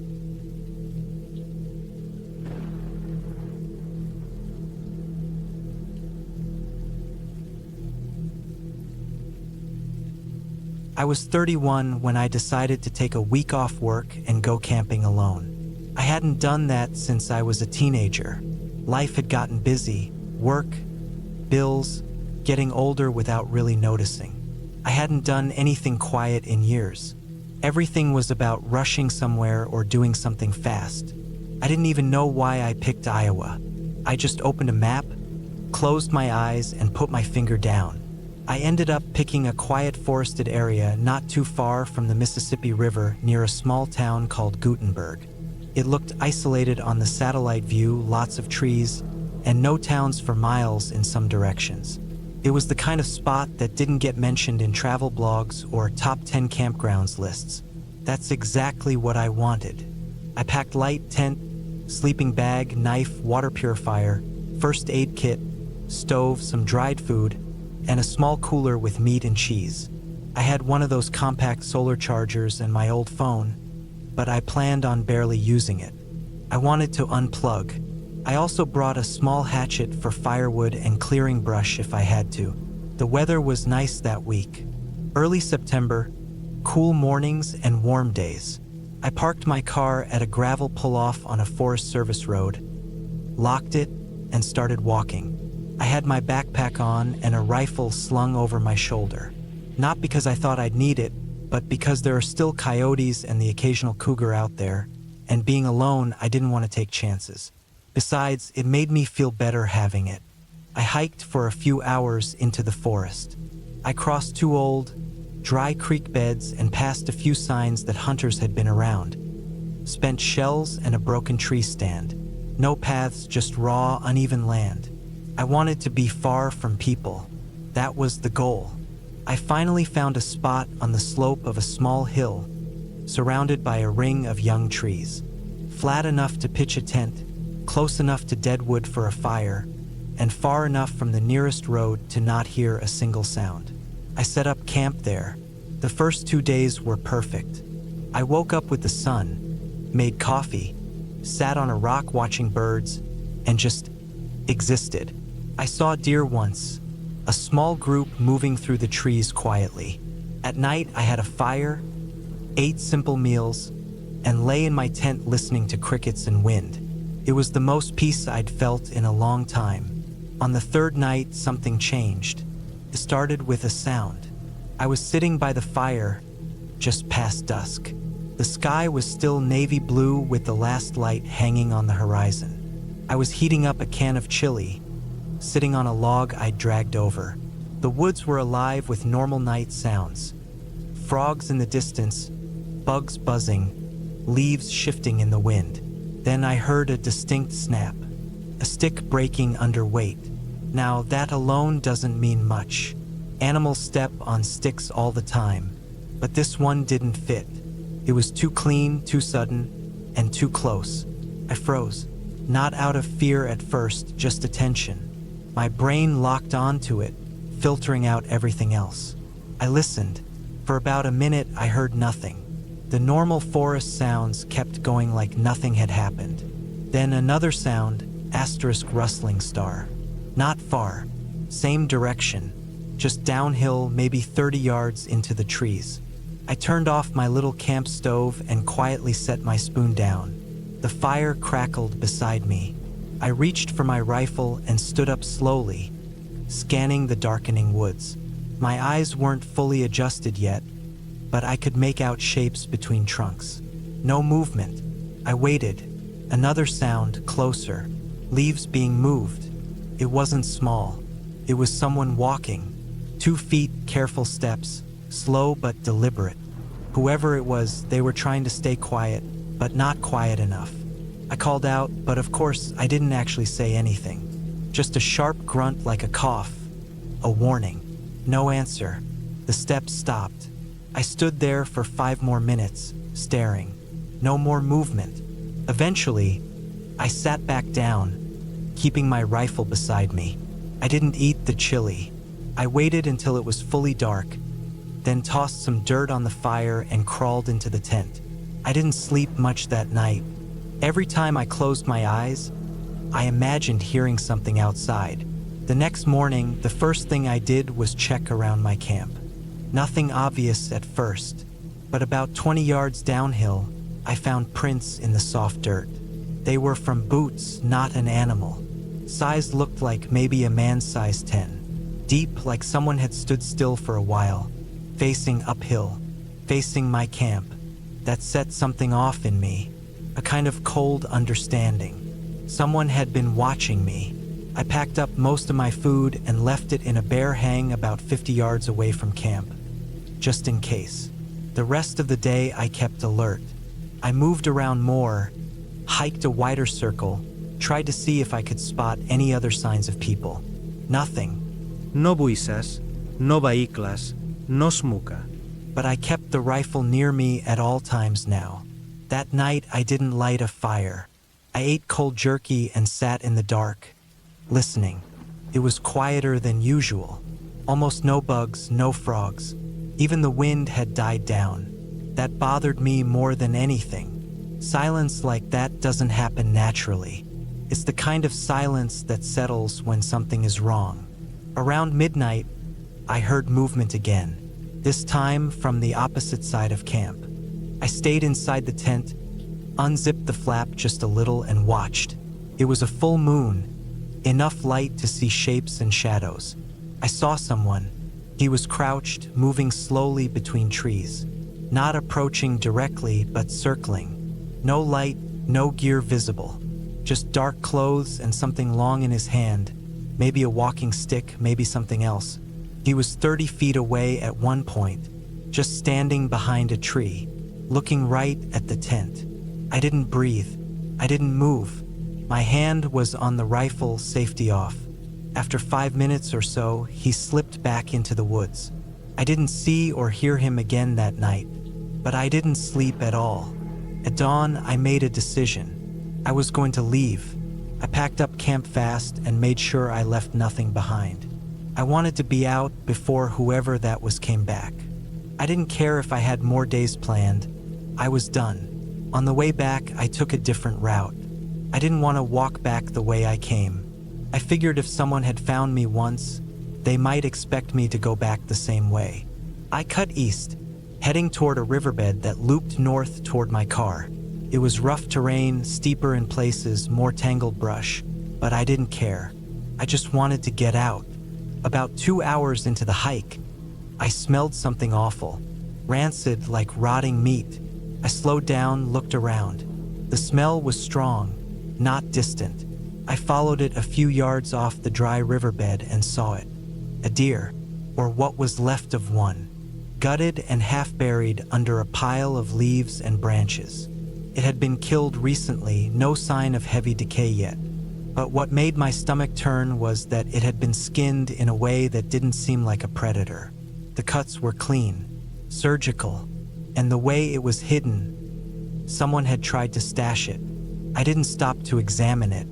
I kept moving, faster now.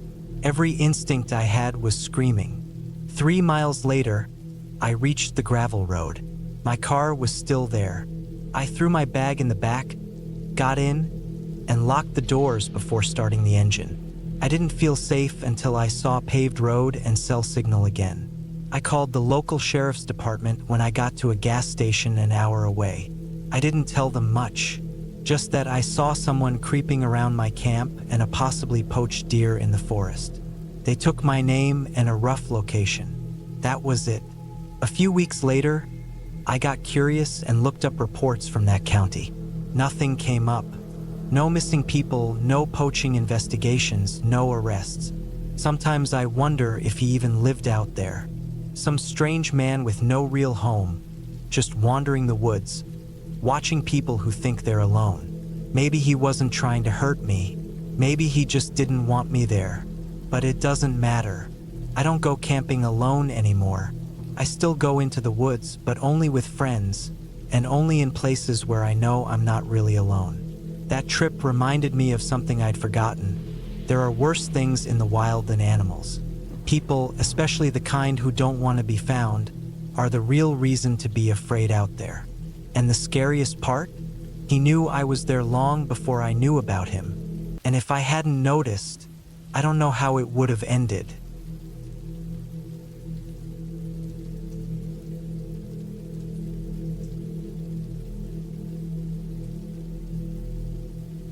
It was late September 2018 when I decided to take a short solo camping trip. I was 27 back then, working as a delivery driver in Oxfordshire. My job kept me on the road constantly, which I didn't mind, but it wore me down over time. I wanted a break, just a few days away from towns, phones, traffic, and people. A friend of mine had once told me about a quiet camping spot up near the Chiltern Hills, not far from a little village called Turville. It was tucked into a wooded valley, with a stream running through and a few trails branching out into deeper parts of the woods. It wasn't a proper campsite. No toilets, no marked spots, just open woodland. But that's what I wanted. Total quiet. I looked it up, planned out my route, packed up my gear, and left early on a Friday morning. The drive took a couple of hours. I parked my car in a tiny gravel lay-by just off a narrow road. The sky was overcast but dry. There was a slight chill in the air, typical early autumn, but I was layered up. I took a backpack, my tent, sleeping bag, a small camping stove, and a few days' worth of food and water. Nothing fancy, just enough to get me through the weekend. I crossed a wire fence, walked down a gentle slope through tall grass, and entered the treeline. The woods were thick with beech and oak, the ground littered with fallen leaves already turning copper and yellow. It was quiet. I didn't see anyone on the trails. No hikers, no other campers. Just a few squirrels and the sound of wind brushing through the leaves. After walking about 45 minutes, I found a good flat patch next to the stream, far from the trail and partially hidden by a rise in the land. I set up my tent, gathered a bit of firewood for later, and unpacked my things. The ground was soft but dry. Everything felt peaceful, untouched. I sat for a while near the water, letting the quiet sink in. No cars. No voices. No emails. Just the sound of birds and the faint rustle of wind. I cooked some rice and beans on the stove around sunset, then sat beside a small fire, sipping hot tea from my tin mug. The fire cracked gently. It got dark fast. I watched the flames until they burned low, then crawled into my tent, zipped it up, and tried to sleep. I slept lightly. The woods are never silent. There were creaks, distant snaps, and the occasional cry of an animal. I kept telling myself it was just normal forest sounds. Still, around 3 in the morning, I woke up suddenly, no dream, no noise, just a weird jolt of alertness. I stayed still, listening. Nothing, just the wind. I lay awake for maybe half an hour, then drifted back off. The next morning, I unzipped the tent and stepped out. The sky was pale and gray. My boots had a fine layer of dew. I stretched, washed my face in the stream, and started making breakfast. That's when I noticed the first thing that felt off. There were footprints in the mud along the stream. Not mine. These were closer to the water, smaller, and led upstream, coming from deeper into the woods. I hadn't noticed them the day before. They looked fresh, probably from early morning. At first, I didn't think much of it. Could have been a hiker or someone else wild camping further upstream. But something about the stride felt weird, like they were slow, not walking in a straight line. I shook it off and spent most of the day hiking.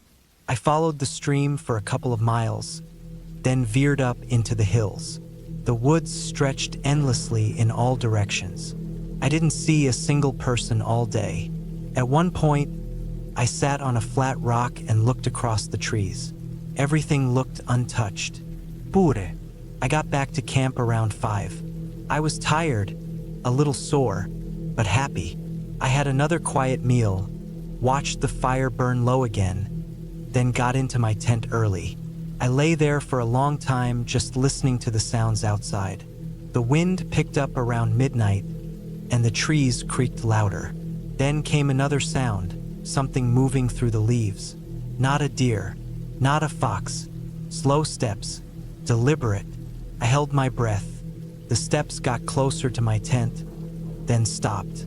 Total silence. I waited. 5 minutes passed. Nothing. 10 minutes. Still nothing. Then, just as I started to think maybe I imagined it, I heard a soft crunch again. Footsteps moving away, slowly, one step at a time until the sound faded. I didn't sleep much that night. When I got up, there were no new footprints around the tent. Nothing was moved or touched. The only prints were mine. I tried to rationalize it. Maybe a badger or a deer passed close. Maybe I was just wound up from being alone. Still, I couldn't shake the feeling I'd been watched. That day, I didn't go far. I stayed near the stream, keeping the camp in sight. I kept checking over my shoulder. There was a weight in the woods, like something was just beyond the trees, watching but not moving. I tried to distract myself by cooking, writing in a notebook, collecting firewood. But every few minutes I'd hear a noise, a crack, a shuffle, and freeze. That evening, as I was boiling water for tea, I looked up and saw something on the hill about 50 yards away. Between the trees, a man. He was standing perfectly still, half hidden by the branches. He was wearing dark clothes, maybe black or navy. No visible backpack. No gear. Just standing there. I stared at him. My heartbeat kicked up. He didn't move. I blinked. He was still there, just standing. I didn't wave or call out. I just turned slowly, grabbed the mug, and stepped backward toward the tent. When I looked back, he was gone. I didn't see or hear him leave. No footsteps, no movement, just gone. I waited until the sun went down, then packed everything quickly and shoved it into my bag. I didn't light a fire. I didn't cook. I sat inside my tent with the zipper closed, holding the small camping knife I'd brought, and listening. That night, around 2 a.m, I heard the footsteps again. This time, they came closer. I heard them circling my tent, slow and steady. Crunch, pause, crunch, pause, then nothing. I held my breath, afraid to make a sound. Then, I heard the softest tap on the fabric of the tent, like someone placing a single finger against the nylon wall. I didn't move. I didn't breathe. Just silence. Then the sound of leaves crunching, slowly fading into the trees. That was enough. I didn't wait until morning. I packed up what I could, quietly, and started walking back toward the car using my headlamp. I didn't care about the gear I couldn't carry. I just wanted to leave.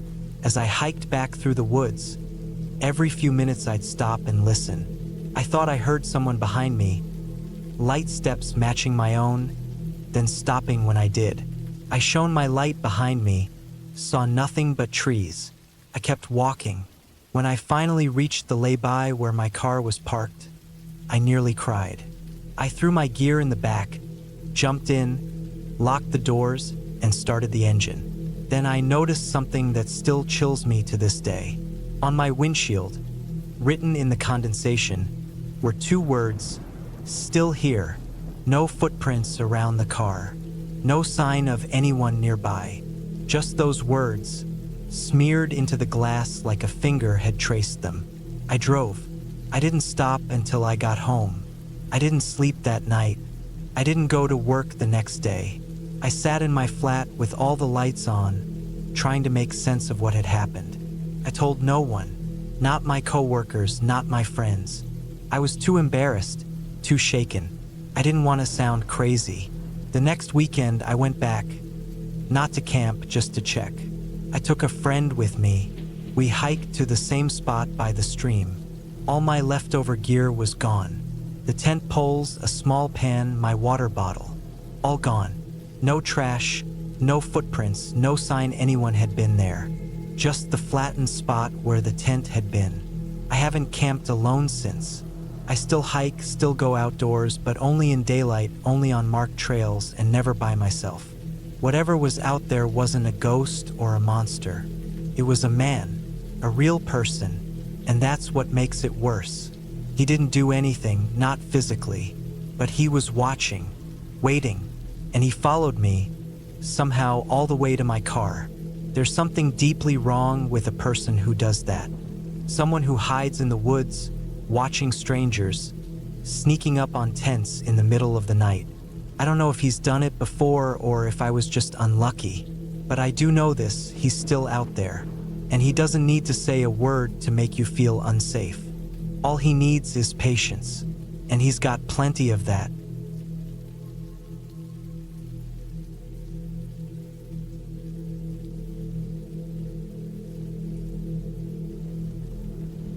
I was 34 the summer I went camping alone in the mountains outside Missoula, Montana. It was early August of 2021. I had some time off from work, and I needed to clear my head.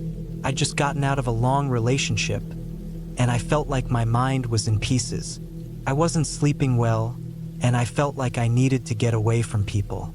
I camped a lot when I was younger, but I hadn't done any solo camping in years. I'd read somewhere that time in the woods can help you reset your thoughts. That's what I was hoping for. I loaded up my Jeep and drove out to a remote spot about an hour outside of town. It was national forest land, no campgrounds, just scattered pull-offs and rough paths for anyone with four-wheel drive. I picked a place near a ridge that overlooked a steep ravine. There was a stream about a mile down the slope and tall pines all around. No one else was around. I had cell service, but it was weak. That was fine by me. I parked the Jeep where the trail ended and set up my tent just far enough off the path to be hidden from view. I brought a small propane stove, some food, my sleeping bag, a thick foam pad, and a few essentials. My plan was to stay 3 nights. The first day went by peacefully. I set up camp, made some coffee, then took a walk along the ridge trail. I saw a few deer and heard some distant coyotes after sunset. I kept my pistol in my tent. Montana's wilderness isn't always friendly, and black bears sometimes wandered in this area. Even though attacks were rare, the night was calm, the stars were beautiful, and I slept better than I had in weeks. The second day started off the same. I woke up early, made some instant oats, and hiked down to the stream. The slope was steeper than it looked from above, and the brush got thick the lower I went. I carried a small backpack with water and a snack. The stream was freezing cold, but felt good on my skin when I dipped my hands in. There were small trout flashing in the current. I followed the stream for a bit, keeping track of my direction so I wouldn't get lost. Eventually, I turned back and climbed back up the slope. It took longer than I expected, and I was sweating by the time I reached my tent. Later that afternoon, while gathering firewood farther down the trail, I noticed something odd. A crushed beer can, rusty and old, was wedged between 2 rocks. Then, a little farther away, I saw an old shoe, half buried under pine needles. It was strange because I hadn't seen any sign of people nearby. I figured someone else had camped there years ago and left some junk behind. It wasn't that unusual, but it still felt a little off. The shoe was sun-bleached, with the sole nearly separated. I kicked some dirt over it and moved on. That night was different. As the sun dropped, the forest grew colder. I made a small fire and sat beside it, watching the sky go dark. Around midnight, I heard a sound down the ravine. It was distant at first, like twigs breaking. Not constant, just once or twice. Then it was quiet. I figured it was an animal. The next sound was sharper, like a branch being snapped deliberately. Not loud, but clean, like when you step on dry kindling. Then it stopped again. I didn't want to overthink it, so I went inside the tent. I zipped it up and turned on my headlamp, read for a while, then tried to sleep, but I couldn't. I kept listening. I didn't hear anything for almost an hour, and I finally drifted off. At around 3 a.m., I woke up suddenly. I didn't know why at first. Everything was quiet. Then I noticed the smell. It was strong, musky, and sour, like dirty laundry left in a plastic bag for a week. The kind of smell that doesn't belong out in clean mountain air. It was faint at first, then stronger. I sat up in my sleeping bag and held still. My heart was thumping hard. I listened, but I didn't hear anything right away. I grabbed my flashlight and unzipped the tent slowly. I didn't turn on the light yet. I just listened. The forest was still, no wind. Then I heard it, something moving through dry grass. Slow, shuffling, like heavy steps dragging a bit. Then a pause. Then again. It was coming from the trees about 20 feet behind my tent. I clicked on the flashlight and pointed it that way. Nothing. Just thick trees and a few ferns. I stayed quiet, breathing through my nose to keep from making noise. The smell was still there. Then it faded slowly, like whatever it was had moved on. I stayed up the rest of the night, listening. I heard nothing else. When the sky began to lighten, I packed some things into my backpack and decided to walk a few miles out to clear my head. Maybe it had just been a bear, or maybe not. As I walked the trail the next morning, I noticed a shape near a tree, about 30 yards off the path. At first, I thought it was just a log, but the shape wasn't right. I stepped off the trail to get a closer look. It was a tent, an old one, covered in pine needles and mold. The fabric was torn and rotting. A few feet away was a collapsed camping chair and the remains of a small fire ring. There were rusted cans, half-burned paper plates, and a melted lighter. I felt uneasy. The site looked like it hadn't been used in years. I turned to head back when I saw something on the tree behind the tent. At first, I thought it was moss, but it was a carved mark. A simple X etched deep into the bark. I walked back to my site and didn't go far again that day. Something about that old camp made me feel watched, like whoever had used it hadn't left on their own terms. That night, I kept the fire burning longer. I cleaned my pistol and kept it close. I didn't hear anything for hours. Then, around 2 a.m., I heard that same snapping sound again, closer this time. I stayed low inside the tent, lights off. I didn't unzip the door. I just waited. The smell returned, faint but noticeable. Then a thud, like something dropped onto soft ground. I didn't sleep after that. When the sun came up, I packed everything in record time. I didn't bother with breakfast. I just got my gear in the Jeep and drove back down the trail as fast as I could without damaging the suspension. I stopped at the first gas station on the highway and used the bathroom there to splash water on my face and calm down. I never reported anything. There was nothing to report, really. I hadn't seen anyone, hadn't been attacked, hadn't been robbed. Just a bad feeling and a few weird sounds. But the part that stays with me, even now, is what I found when I got home. When I unpacked, I noticed something odd with my gear. One of my water bottles, the backup one I kept in a side pouch of my bag, was missing. I thought maybe I'd left it at the stream or dropped it somewhere. But then I looked closer. My bag was zipped tightly, and the strap that covered the pouch was snapped shut. I would have had to open it deliberately to take that bottle out. Also, the dirt on the tent zipper. It was different, like it had been opened with a dirty hand.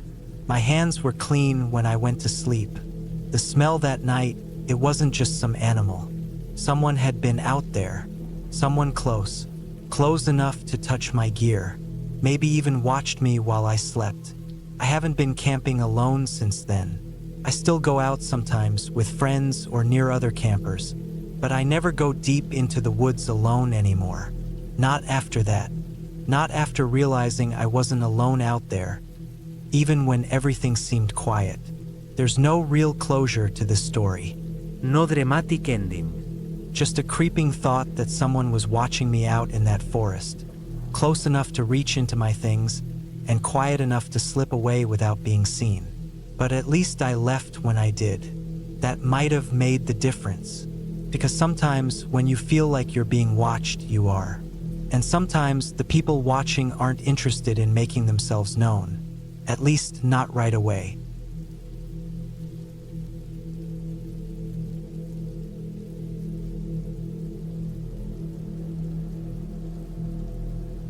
I was 27 the year I decided to camp in the old Western Ridge Cemetery just outside of Eastwood, Montana. The idea wasn't born from anything edgy or rebellious. It just felt like something different, something quiet, away from the noise of everything. At that point in my life, I had been drifting between temp jobs, mostly seasonal construction cleanup and warehouse shifts, and I'd just come off a 3-month stretch working overnight freight at a food distribution center in Billings. The graveyard shift had really drained me, both physically and mentally, and I wanted something that didn't involve fluorescent lights or steel-toed boots. It was late September 2022. Fall had just started to settle in. That sweet spot where the days are cool enough to wear a hoodie and the nights make your breath curl. I packed up my old Ford Ranger with some simple gear: sleeping bag, tent, small propane stove, flashlight, a couple battery packs, a folding chair, 2 gallons of water, and some food that wouldn't rot in the cold.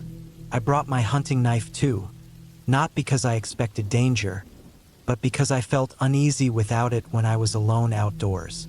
Western Ridge Cemetery wasn't used anymore.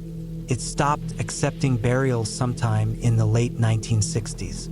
The newer graves were all in a polished plot just north of town. This one had been slowly dissolving into the hills. Most of the headstones leaned like crooked teeth, and the grass had long since grown wild. There were no gates, no signs, nothing official. It sat on the edge of a slope, maybe 50 yards above an old logging road, surrounded by pine and dry brush. Not a big place, maybe 30 graves total, if that. Just enough to feel like people had once mattered there. I'd only been to the cemetery once before, years earlier, when my cousin and I explored it while his dad was hunting nearby. I remember it being quiet, unreasonably quiet. No birds, no wind, just dead trees and cold stone. At the time, I chalked it up to kid nerves. But that stillness stuck with me, and I think that's part of why I chose it. I left my house in Eastwood around 3 p.m. and got there before 5. The drive was mostly empty county roads and Forest Service routes. The last mile was slow going, nothing but packed dirt and sharp rocks. I parked just off the old logging path and hiked the last few hundred yards up with my gear in a duffel and my tent under one arm. The sun had started to drop behind the hills, leaving long shadows between the trees. I stepped through the low brush and broken fencing and found a relatively flat spot near the back of the cemetery, just past a big iron cross with no name. The ground there was dry but soft enough to stake the tent. I set up in silence, occasionally glancing around to get my bearings. Beyond the graves, the trees pressed in close, like a wall of black timber. Nothing moved. No rustling, no birds calling, no bugs. Just the sound of my own breath and the crunch of my boots. I ate cold chili out of a can while sitting on the edge of a stone with the name Martha E. carved into it. She died in 1931, age 38. The stone was cracked down the side. While I ate, the cold started creeping in, and I pulled my hoodie tight around my neck. When the sun dipped fully behind the ridgeline, I lit a small camp lantern and set it on a flat stone nearby. The glow cast just enough light to make the graves look taller than they were, stretching long black shadows across the yellow grass. I wasn't scared. Not really. I'd spent time alone in weirder places. Abandoned gas stations, empty mine trails, a half-sunken boat in Idaho. But something about the graveyard got under my skin. Not because it was spooky, but because it was forgotten. Places like that feel like they're waiting for something. Around 8 p.m., I unrolled my sleeping bag inside the tent and tried to read a paperback I'd brought, but I couldn't focus. I kept pausing to listen, not because I heard anything, but because I didn't. That kind of stillness makes your ears feel wrong, like they're broken. At one point, I turned off the lantern to save battery and just sat there in the dark, watching my breath. That's when I first noticed the light. It was far off, maybe through the trees to the west, toward where the ridge dropped off. At first, I thought it might be moonlight catching on something, but the moon hadn't even risen yet. The light pulsed slowly, like a flashlight sweeping across brush, but there was no pattern. Just a flicker, then nothing, then again. I stood up and stepped toward the treeline. I didn't go far, maybe 10 steps, just enough to lean around the trees and see better. Nothing. No light, no sound, just more dark. I stayed there for a minute, then went back and sat down. Maybe it was a hunter or someone cutting through on an ATV. It's not like the place was off limits. Still, I couldn't shake the way that light had moved, slow, sweeping, like someone searching. At 10:12 p.m., I remember the time exactly because I'd looked at my phone hoping to distract myself. I heard what I thought was a boot on gravel. Just once. A sharp crunch. Then nothing. I froze. I stayed completely still, breathing through my nose, ears straining so hard they started to ring. No follow-up. No more footsteps. No whisper of motion. I told myself it was a rabbit or a falling branch. But it didn't feel like that. Felt heavy, deliberate. I zipped the tent shut, even though I wasn't inside it, just because it felt wrong to leave it open. I killed the lantern. Total darkness took over instantly. I sat on the ground with my knife unsheathed in my lap and waited. The cold bit through my jeans, and my back started to hurt from sitting so stiff. Minutes dragged. I watched the trees, the headstones, the empty slope beyond them. Nothing moved. Then the light came back, closer this time. It blinked on, swept side to side across the ridge, then blinked out again. I couldn't tell how far. Maybe 100 yards? Maybe less. But it was moving, coming around the perimeter of the cemetery, like someone circling. I crouched low, breathing through clenched teeth. I hadn't brought a gun. I never do when I camp. Usually I don't need it, but I wanted one then. I debated whether to pack up and leave, but the idea of moving through that dark slope with someone nearby felt worse than staying put. Just past midnight, I heard it again. Footsteps this time, definitely. Not fast, just steady. Crunch. Pause. Crunch. It was coming up the incline from the western side. Whoever it was, they weren't trying to be quiet. They were just walking, not talking, not shining a light anymore.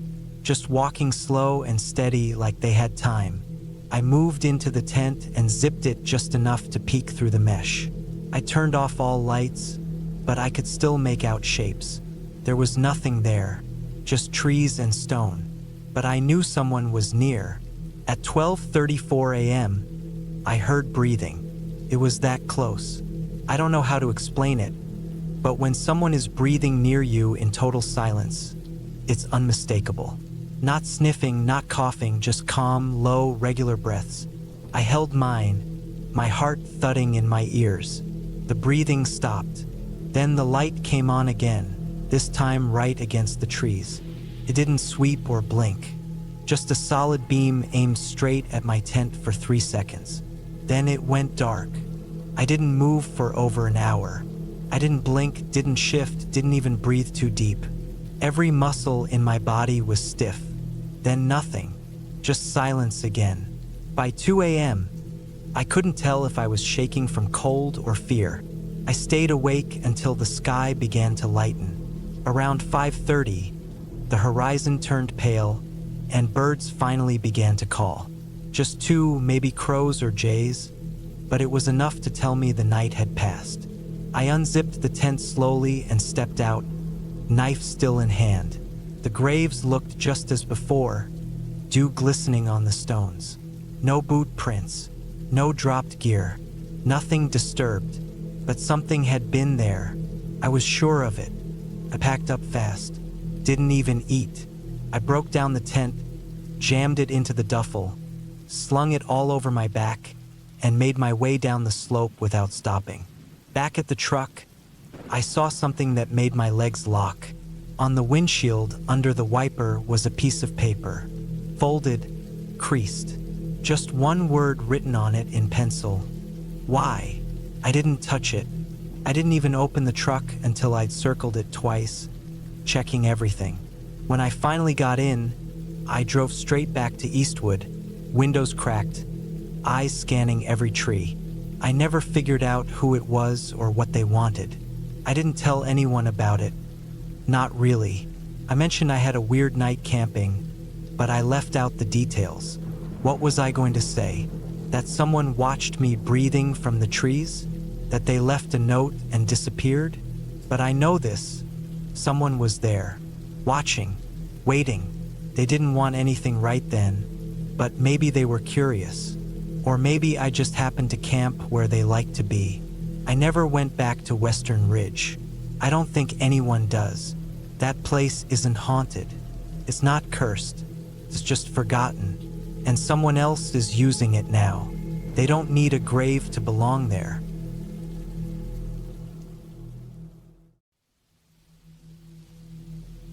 My name is Jason Laird. Back in the summer of 2013, I was 32 years old, working as a seasonal backcountry park ranger in Montana. That season, I was stationed in a less trafficked corner of the Bitterroot National Forest, about 20 miles south of Hamilton. Most people think of Yellowstone or Glacier when they hear Montana, but there are stretches of forest out here that go on for miles without a single trail marker. It's raw, remote land.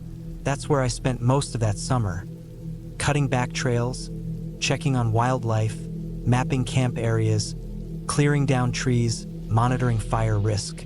My role wasn't glamorous. It was mostly maintenance and solitude.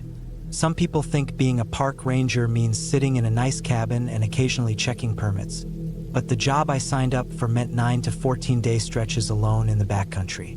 Just me, my pack, a notebook, a radio, and a map. I cover a section, log changes, report back when I returned. I liked that it was simple, physical, and quiet. I wasn't escaping from anything. I just liked the silence. In July that year, I was assigned to a section near Razorback Ridge, a dry, sharp stretch that had gone mostly unmonitored the past year due to landslides and trail washouts. The district manager wanted to reestablish some basic trail connectivity and figure out if it was worth reopening any of the old camp areas for future maps. My assignment was a 9-day circuit with no planned check-ins, just a full report when I got back. I was experienced, so they trusted me to manage it solo. I hiked in from the east side with 8 days of food, a sleeping bag, satellite radio, my .357 revolver, and enough water gear to filter whatever stream I could find. The hike in was steep but manageable. The first 2 days were uneventful. I saw some elk sign, bear scat, nothing unusual. The old trail was mostly intact, just overgrown. I set up camp each night near water, logged weather conditions, tracked some wildlife prints. It was peaceful. No fires were allowed that month due to dry conditions, so I just ate cold meals, boiled water when needed, and tried to get some sleep as soon as the sun dropped. I slept light but solid those first couple nights. On day 3, things shifted. I'd covered nearly 10 miles that morning along a ridgeline, and the trail beneath me had completely eroded into a slope of fine dust and dry root. Around mid-afternoon, I found an old game trail that hadn't been on the current maps but looked to lead downhill toward a place called Hess Creek. It had once been a known water spot. The tree cover was dense and dropped the temperature noticeably. I followed the trail slowly, carving out some markers on trees with my knife so I could trace back later. As I moved deeper, I noticed an odd quietness. No birds, no bugs. The air got thick, and I felt like I had a head cold coming on. The trail narrowed sharply and curved around a granite outcrop. Just as I was rounding it, I came across a man-made structure. It wasn't on my map. It looked like a lean-to, maybe 6 or 7 feet deep, with a tin roof rusting into flakes. It had clearly been abandoned for years. There was a moss-covered chair out front, some broken glass, a rusted coffee pot tipped over next to a fire ring full of crumbled black ash. I stood there for a few minutes, notebook in hand, trying to figure out what I was looking at. It didn't look like Forest Service work. The logs were too rough, the layout too irregular. I stepped closer, poked around the ashes. They were cold, not recent. I checked inside the lean-to. There were a few shattered jars, an old lantern with no glass, and what looked like some half-rotted canvas sacks of flour or cornmeal. It smelled like mold and something else I couldn't place, something like wet fur and metal. I made a quick sketch of the place, logged the GPS coordinates, and decided not to sleep near it. It didn't feel right. I moved about half a mile east and set up on a slope overlooking the creek. That night, I couldn't sleep. The woods were too quiet again, like something was watching but not moving. Every time I closed my eyes, I thought I heard something shifting through dead leaves.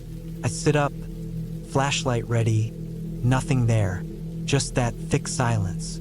On day 4, I returned briefly to the lean-to to take a better photograph. The weather was turning. The air smelled of dry lightning and the sky had a pale gray tint.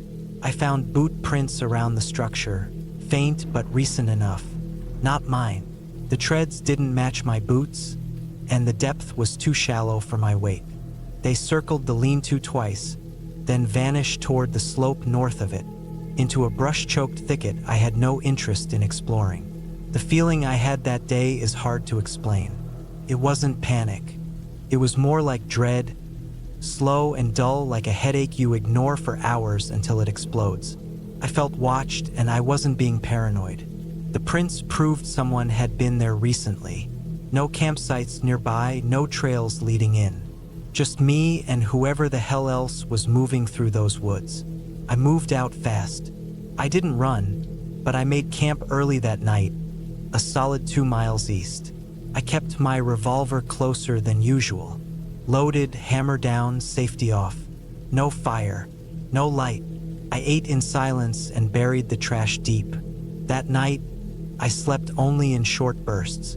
I heard snapping twigs around 1 a.m., something big enough to break branches moved through the dark. I stayed dead still, breathing through my nose. I didn't even reach for the flashlight.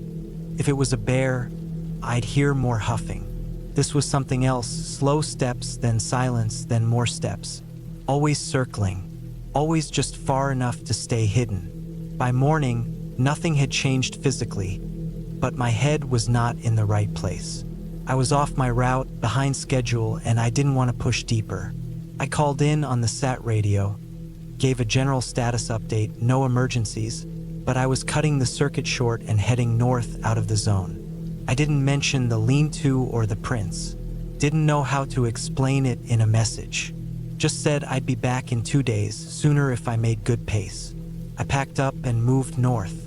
I didn't stop to log trail conditions. I was in a tunnel now, just get out, just get back.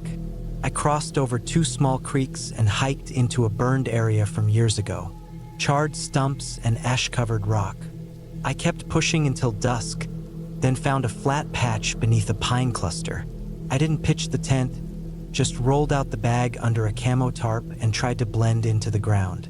That night, I didn't sleep at all. Just after 11 p.m., I heard footsteps again. Heavier now, crunching ash and twig. I didn't move. Then I saw a shape against the tree-line. Person, standing still. No light, no gear, just a figure. I gripped the revolver so hard my hand went numb. The figure didn't move. I stared at it for what had to be 30 minutes, maybe more.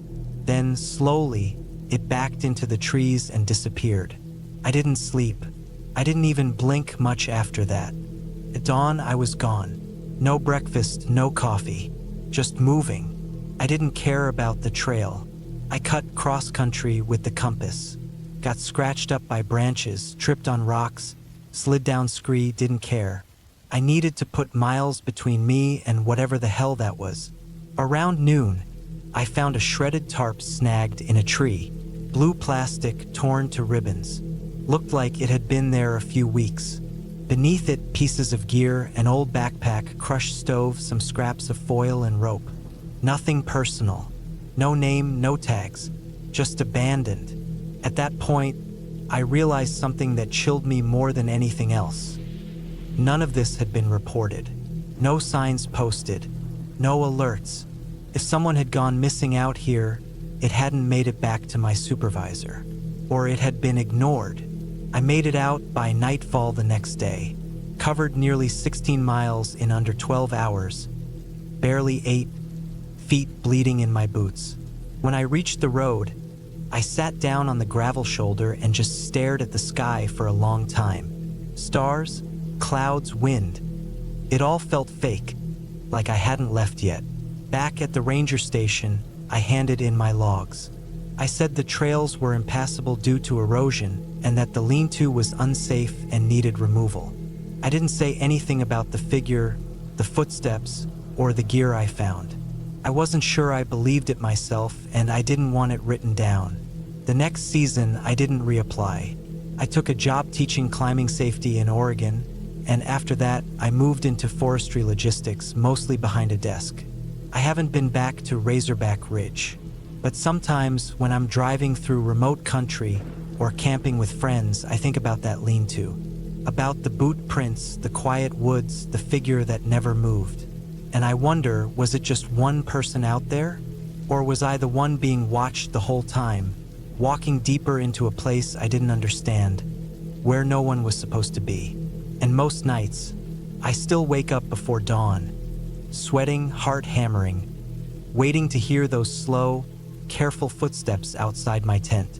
But all I hear now is silence, and that might be worse.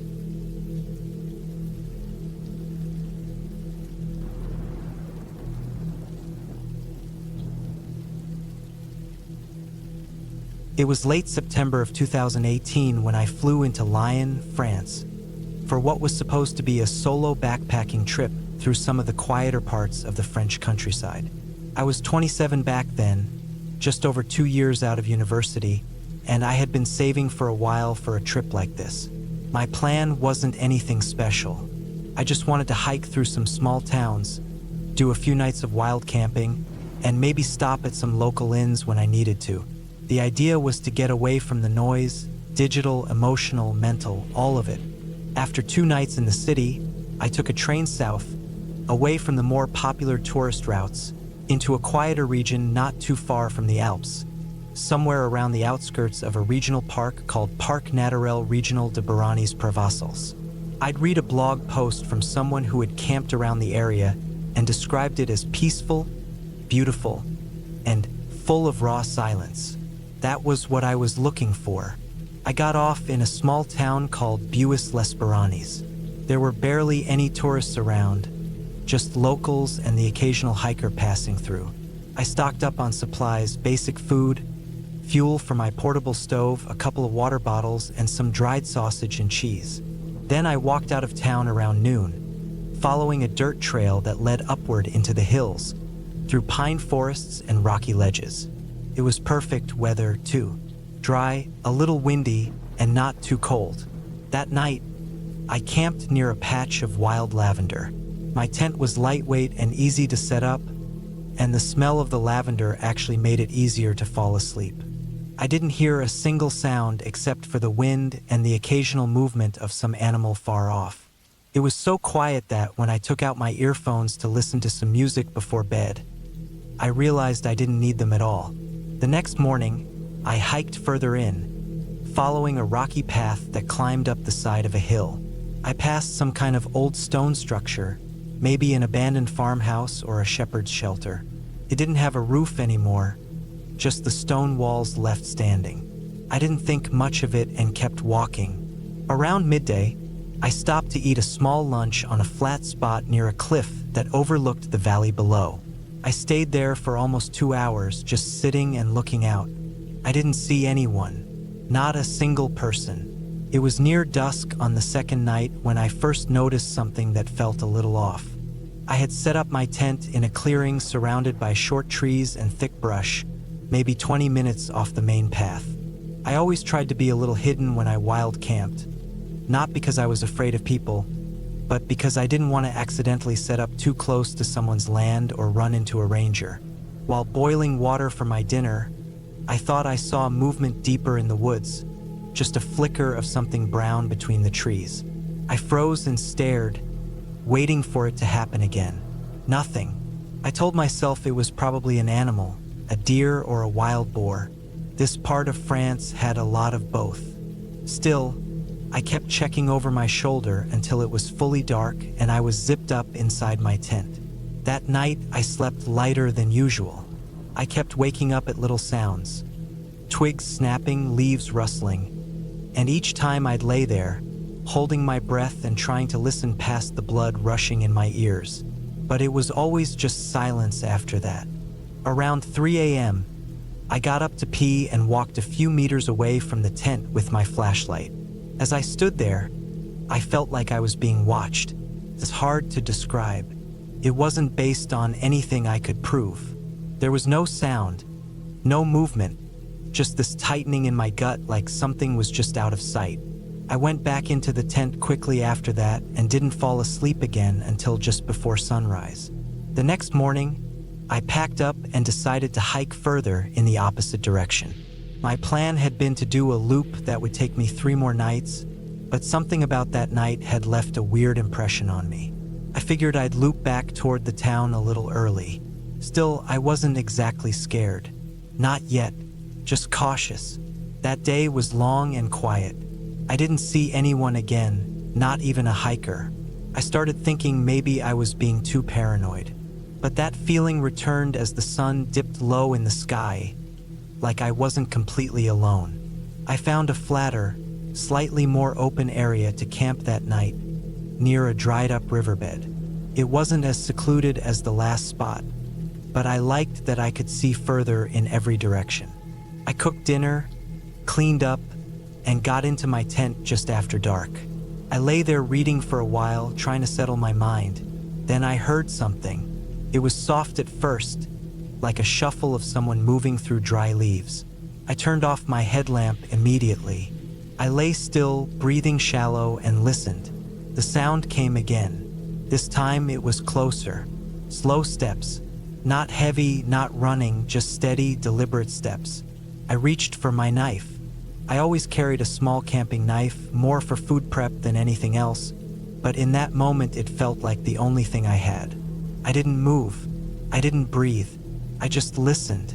The steps stopped about 10 meters from my tent. Then there was nothing. No breathing, no movement, just a thick silence.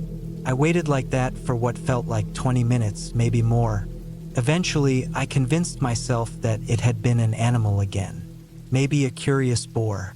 I didn't unzip the tent to check. I just waited until the first light of morning before moving again. When I finally stepped out, the first thing I noticed was a boot print in the dry mud near my fire pit. It wasn't mine. It was facing the tent. It made my skin go cold. I stared at it for a long time, then looked around the area, scanning the brush, the trees, the path behind my tent. Nothing. No sign of who it belonged to, but the shape was clear. Deep, wide, with a heel mark that had a tear in it. Maybe a worn-down tread. I felt sick. I didn't eat breakfast. I didn't even roll up my sleeping pad. I just stuffed everything into my bag, strapped it down, and started walking. That day, I didn't follow the path. I bushwhacked, cutting across terrain to take the most direct line back toward the town.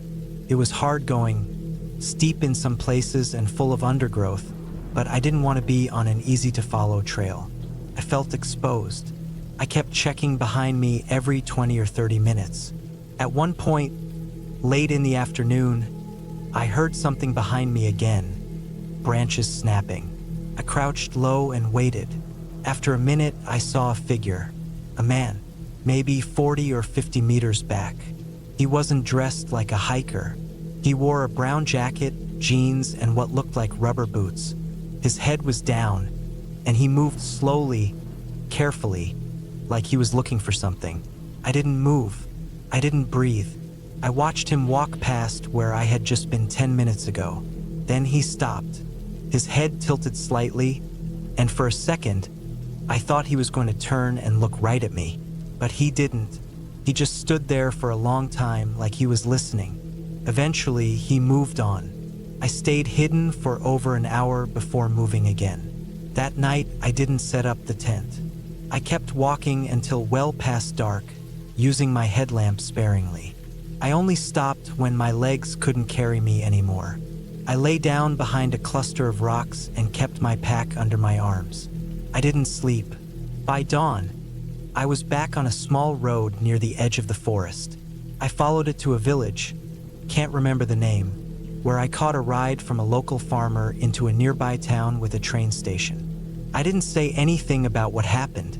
Not to the farmer, not to the train clerk, not even to the woman at the hostel I stayed at that night. Back in line 2 days later, I finally let myself sleep properly again. But even then, I double-locked the door and kept the lights on. I never went wild camping alone after that. I've told parts of this story to friends over the years, usually with some of the details left out or softened. But the part that always sticks with me is the boot print. That boot print is what makes it real in my memory. Not the fear, not the sound, not even seeing the man in the woods. The boot print, right there in the dirt facing my tent, close enough for someone to have just stood there for a long time watching. That was real. and I still have the knife.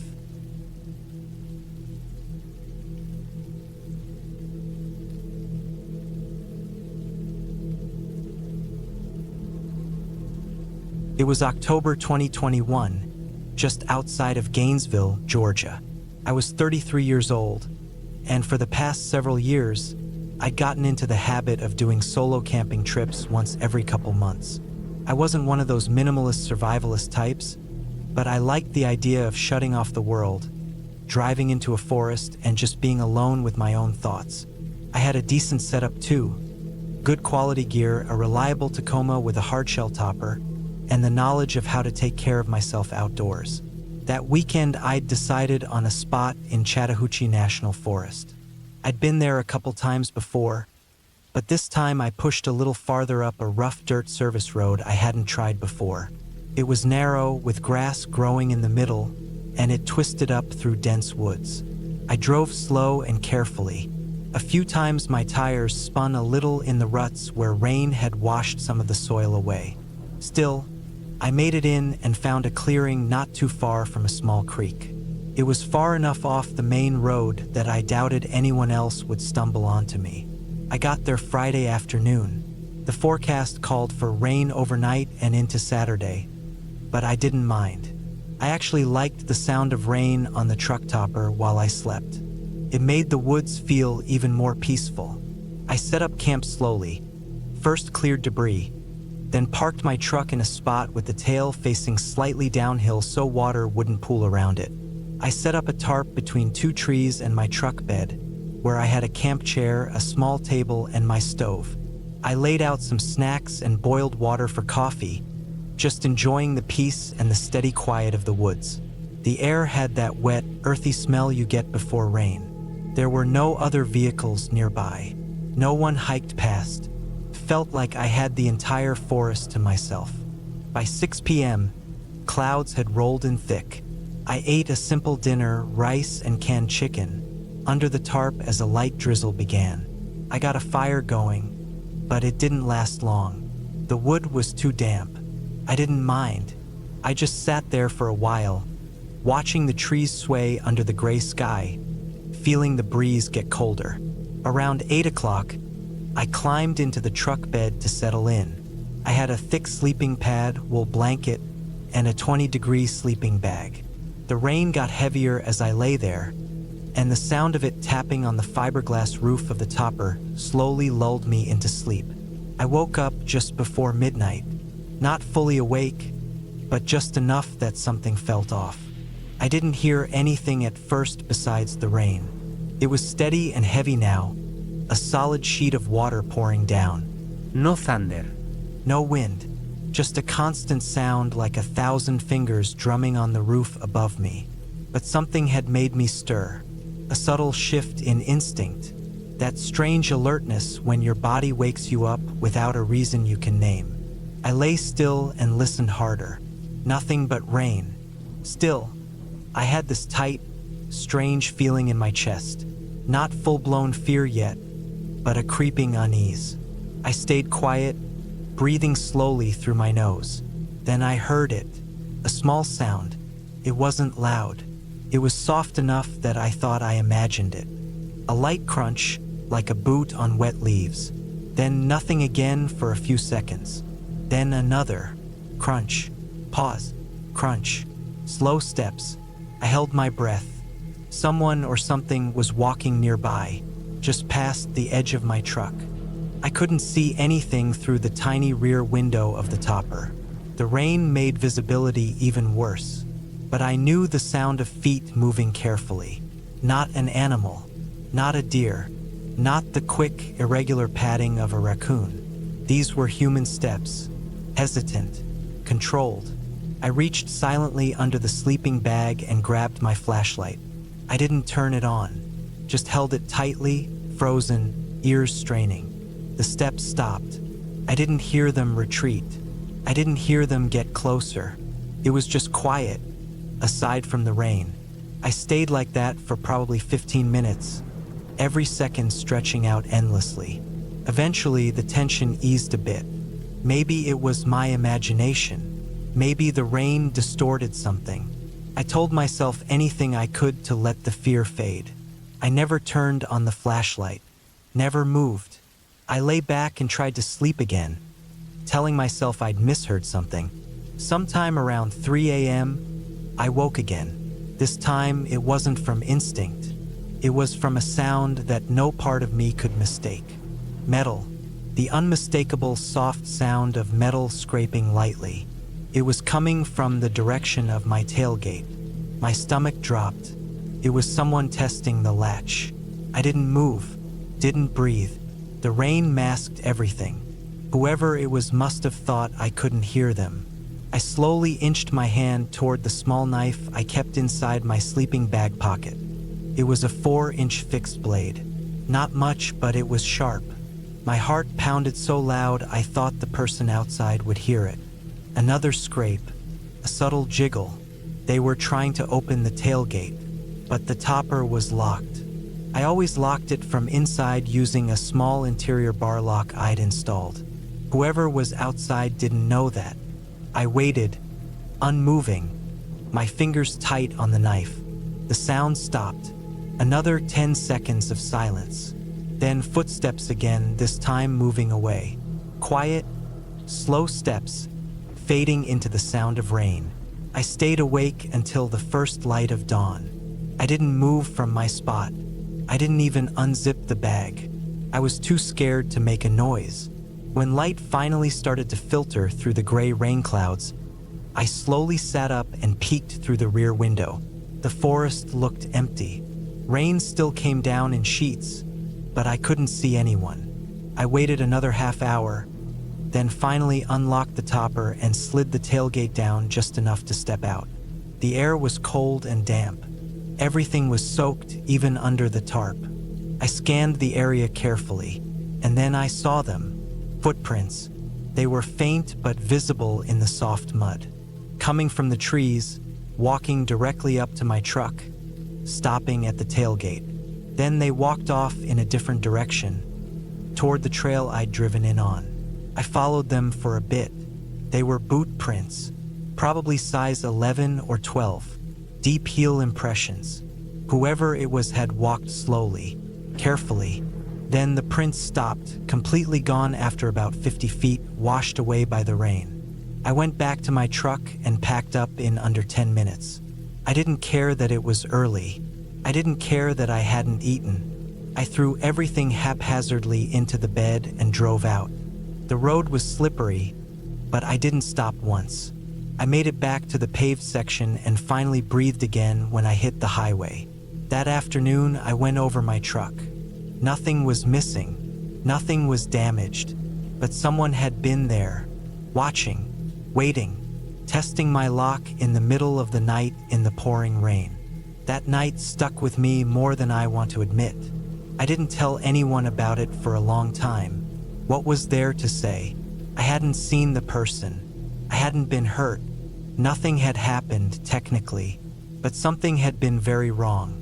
That kind of careful movement. Sneaking through the woods in the rain to test a stranger's truck at 3 a.m. That wasn't just curiosity. That was a person looking to do something bad. And they didn't say a word, didn't knock, didn't call out, just tried the latch.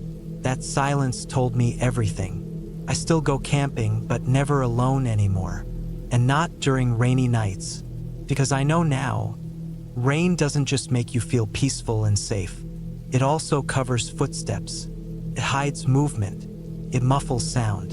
And sometimes it lets someone get just close enough to reach your door.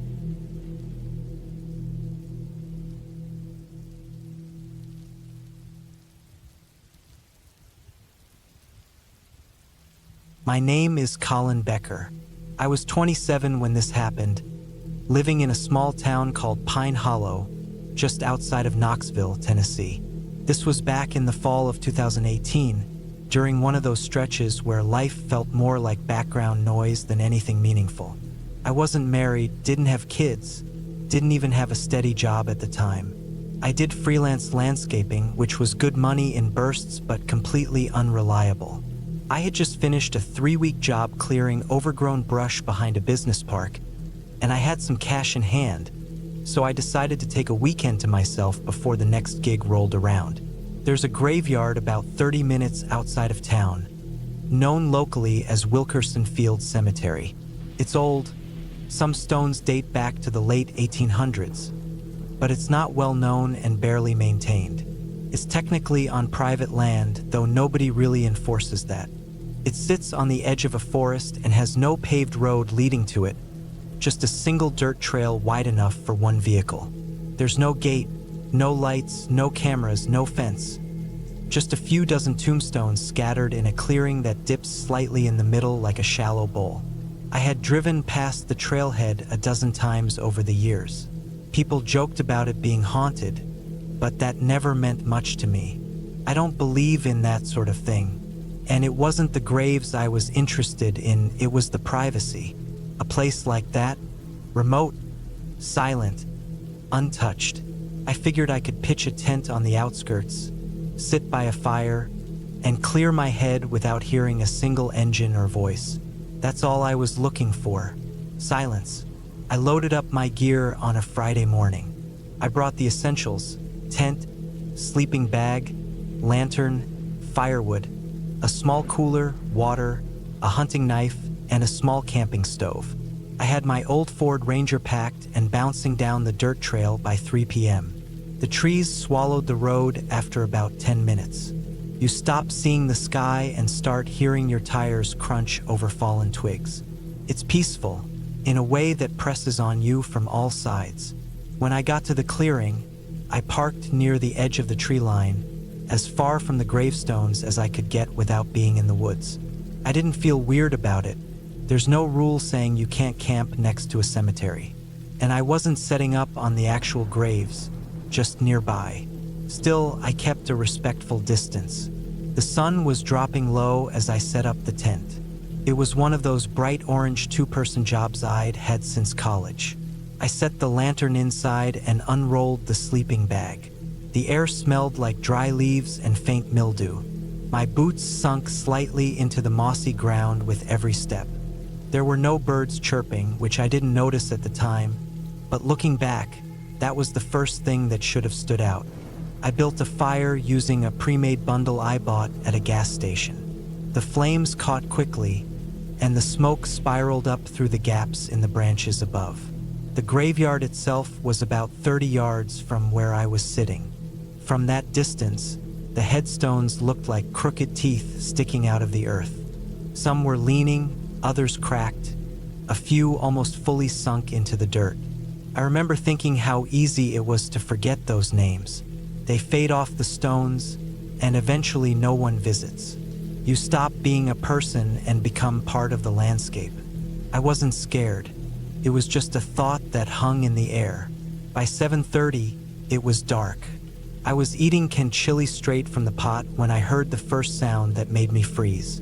It was a soft, dragging noise, like someone pulling a sack of potatoes across gravel. I turned off the stove and stood up, knife in hand. The fire cracked behind me. I scanned the trees first, thinking maybe it was a deer or a raccoon. But the sound wasn't coming from the woods. It was coming from the direction of the cemetery. I walked a few steps toward the stones. The dragging stopped. The wind picked up slightly, rustling the leaves. I told myself it was probably just an animal, maybe a possum rooting around. Still, I didn't sleep easy that night. Every 20 minutes or so, I'd jolt awake at some rustling or branch snapping. But that's camping. You hear things. It's natural. I told myself that over and over. Eventually, exhaustion won out. The next morning, everything seemed normal. Sunlight was pouring in through the mesh window of the tent. The fire was nothing but gray ash. I made coffee and walked around a bit, trying to shake off the stiffness in my legs. I didn't go into the graveyard, but I circled close enough to see it in the daylight. That's when I noticed something that made my stomach tighten. There were shoe prints, faint but unmistakable, leading through the grass along the edge of the cemetery. They weren't mine. I wore heavy, wide-soled boots. These were narrow, almost like sneakers or old work shoes. They started from behind one of the larger headstones and ended about 20 feet into the woods. Just disappeared. There were no trails in that direction. No houses. Just solid forest for miles. I walked over to the trees and scanned the ground. No more prints. I even walked in a circle trying to recreate the path. But they just stopped. I should have packed up then. I should have left. But I didn't. I told myself someone must have walked through the night before. Maybe another local. Maybe a hunter. Maybe even a dumb teenager messing around. People do weird things. I had a knife. I had a truck. I could leave whenever I wanted. That afternoon, I hiked a few miles down one of the deer trails behind the cemetery. It was all brambles and low brush, the kind of walk that leaves scratches on your shins. I found a spot by a dry creek bed where I sat for a while, eating jerky and throwing rocks into the leaves. I got back to camp just before sunset. My tent was unzipped. It was open, wide open, flaps hanging like limp tongues. I stood there staring at it, heart pounding. I was sure, absolutely sure, I zipped it closed. I always do. I even remembered tugging the zipper all the way down with 2 hands that morning. I stood still, listening. No sounds. No movement. I walked to the tent and crouched down. Nothing was missing. Nothing was disturbed. Just open. The air felt thicker. I looked toward the graves, and for a split second, I thought I saw something move behind one of the stones. Not a figure, not clearly, just a shadow shifting. I stared until my eyes burned, but there was nothing there. That night was worse. Around midnight, I heard it again, the dragging sound, but this time it was louder, closer. It didn't come from one direction. It seemed to circle, moving slowly around the edge of camp. I turned off my lantern and sat in total darkness, gripping the knife, ears straining. My breathing was loud, too loud. The sound would stop, then start again in a different spot. At one point, I heard what I thought was breathing low, shaky, just beyond the edge of the firelight. But I never saw anyone. I never saw anything. I didn't sleep. At dawn, I made my decision. I packed everything fast. I didn't even eat. I threw the gear in the truck and jumped in. The whole clearing felt wrong, like I was being watched from every angle. I kept looking back at the graveyard. I didn't want to, but I couldn't help it. I turned the key. The engine didn't start. I tried again. Click. Nothing. The battery was dead. I checked the lights off. Doors were closed. Nothing was draining it. I opened the hood. Nothing obvious. I'm not a mechanic, but I've jump-started enough trucks to know when something's really dead. I had jumper cables, but nobody was around. I was stuck. I grabbed my pack and started walking down the trail, hoping I'd get cell signal or run into someone. After about 10 minutes, I heard something behind me. Footsteps. Soft, fast. I stopped. They stopped. I turned and stared at the empty trail. Nobody. I walked faster. The footsteps started again, just far enough back that I couldn't see who it was. I stopped again. Silence. I didn't look back anymore.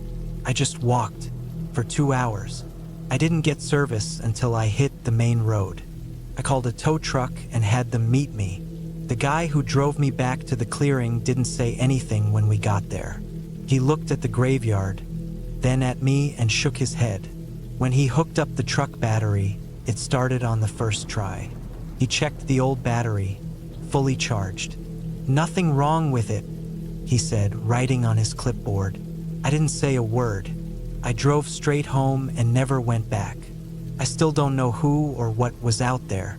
Not ghosts, not anything supernatural, just someone, a real person, living, breathing, and watching. Someone who knew that place better than I did. Someone who didn't want me there. That's what stuck with me most. The feeling of being unwelcome. Not by the dead, but by the living. I haven't camped alone since.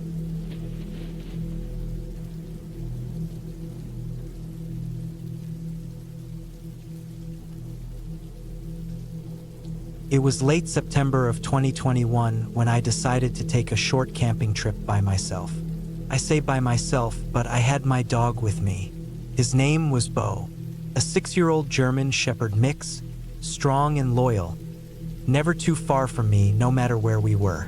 I was 32 at the time, single, living in a quiet part of Oregon. I worked from home, which gave me a bit of freedom, and that particular week had been slow with work.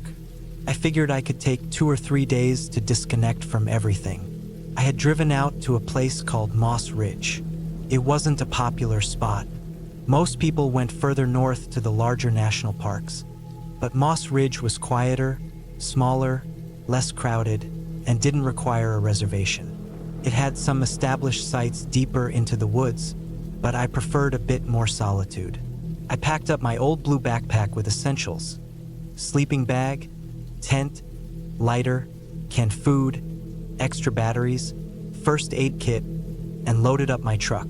I brought Bo's food and a few water containers for him too. My gear wasn't fancy, but I had done this before. I knew what I needed. We arrived around noon. The trail that led to the area I liked was narrow and uneven. It wasn't maintained anymore, so there were fallen branches, damp leaves, and some slippery patches of mud. It took about 2 hours to hike and far enough to feel isolated. I didn't see a single person the whole walk in, which I liked. Bo stayed close, sniffing around every tree and rock, occasionally looking back at me. I settled on a small flat area beneath a line of tall pine trees. There was a slight slope behind us that led down to a shallow creek. The sound of water flowing quietly helped drown out the rustling of the trees. I set up my small green tent, cleared away some sticks, and started a small fire. It wasn't cold, but the fire helped keep bugs away and made it feel like I was settled in. I fed Bo, poured him water, and he laid down near the fire as the sun dropped behind the trees. The first night was uneventful. I listened to the crickets and owls and stared up at the stars. Bo slept curled up just outside the tent. I left the flap open for airflow, and I liked being able to see him. We were deep enough that there wasn't any signal, no internet, no phone calls, nothing. That was the point.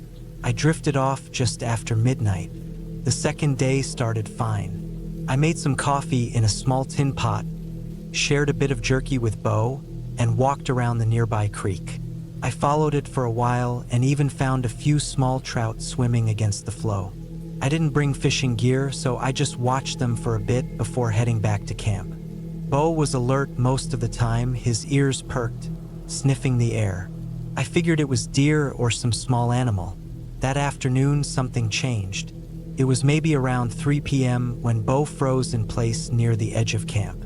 I was sitting on a log, sharpening a small knife I kept for utility. I looked up and saw his entire body stiff, his eyes focused on the trees just beyond the creek.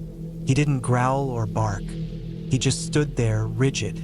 I looked too, but I didn't see anything. Just trees, a thick wall of green and brown. I called to him, but he didn't move. Not for a minute or so. Then suddenly he turned and walked back to me, tail low, ears still up. That's not how he normally acted. Bo was brave. He didn't get spooked easily, but I figured maybe it was a coyote or something. I kept my knife a little closer after that. That night, things got worse. I had just crawled into the tent around 10 p.m. The fire was low, just embers. Bo had curled up in his usual spot outside. I kept the flap open again. It wasn't raining, and the air was crisp. I was just starting to doze off when I heard a snap. Not a small twig, not a squirrel. Something larger. Bo shot up.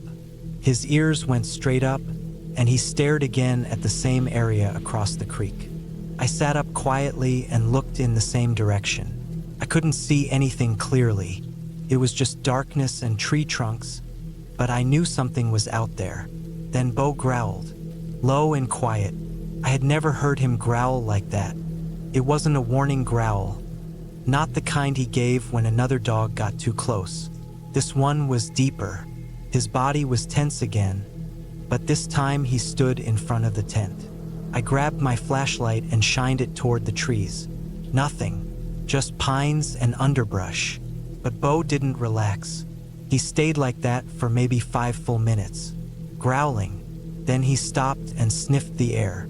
He walked in a wide circle around the camp before finally settling down again. But I couldn't sleep.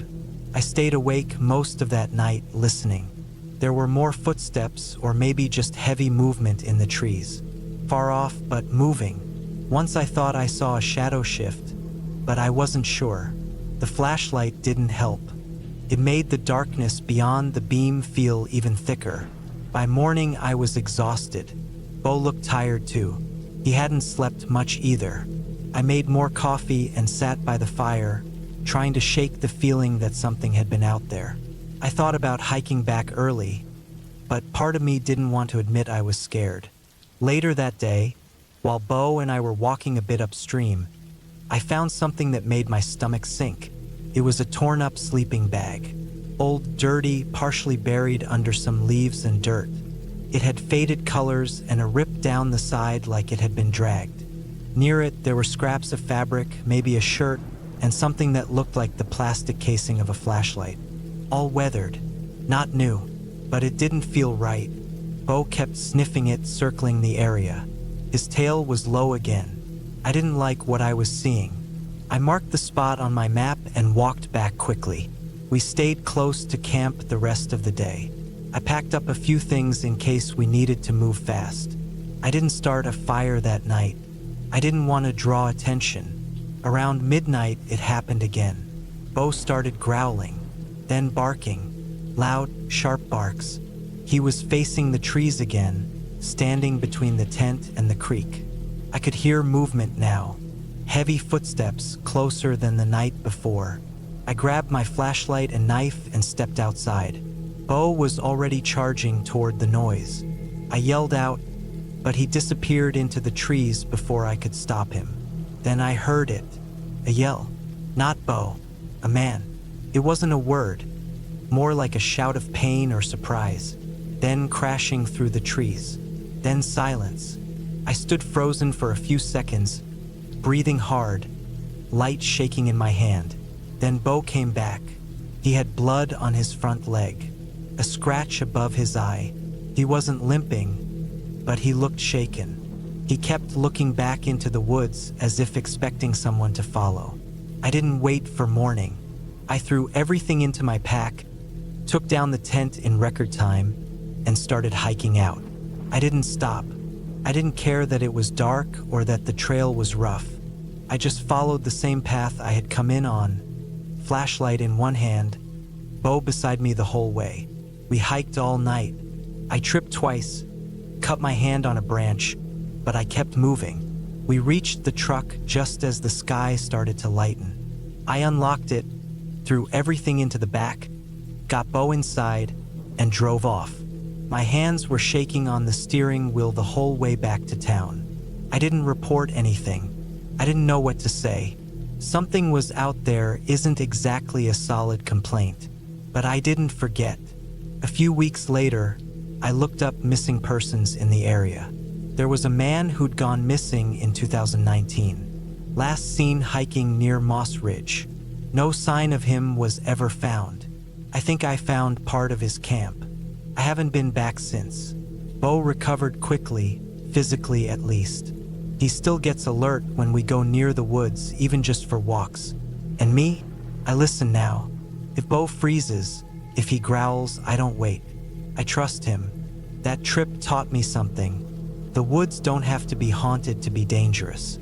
Some things out there are real. Some people too. And I'm never going camping alone again.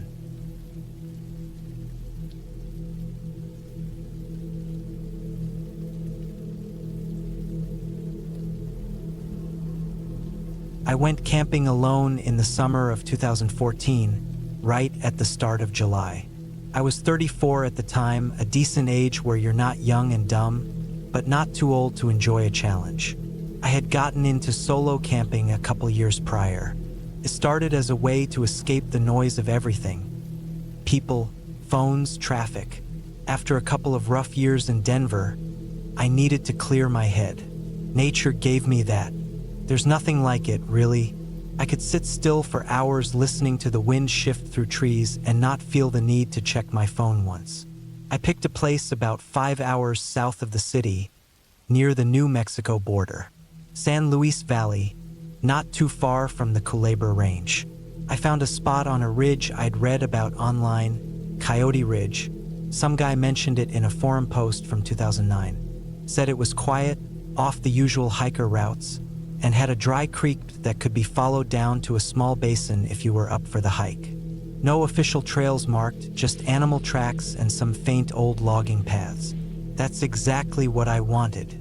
Remote, peaceful, a little bit rugged. The kind of place where the silence gets heavy in your ears. I packed light but smart, one-person tent, small stove, dehydrated food, water purifier, and a Glock 19 in my bag. I wasn't paranoid, just prepared. I'd seen enough stories about mountain lions and the occasional drunk hunters to know it was better safe than sorry. I parked my truck at a pullout near an old cattle gate. The road past that point was too rough, and honestly, I liked hiking in. I gave myself a good 3 hours to make the ridge, taking a worn game trail that sloped gradually upward. Pines stood like old sentinels the first mile in. Then it opened to low brush and scrub oak as the elevation increased. The heat bounced off the rock and soil like an oven door left open. By the time I found a good flat spot near the top, I was soaked in sweat. My shirt clung to my back, and my legs felt rubbery from the climb. I set the tent beneath a weathered cedar, got a small fire going in a ring of stones, and boiled water for dinner. There wasn't a sound anywhere. No barges, no wind, no bugs. Just the occasional creak of wood from the trees around me. That first night, I slept like a dead man. The kind of sleep where your body just shuts down. The next morning I made coffee, ate a pack of oatmeal, and checked my surroundings. My camp overlooked a sloped area of tangled brush that dropped into a dry creek, just like the guy online had said. I made a note to explore it later. For now, I hiked up the rest of the ridge to get a better view of the area. You could see for miles from up there, flat plains in one direction and deeper woods in the other.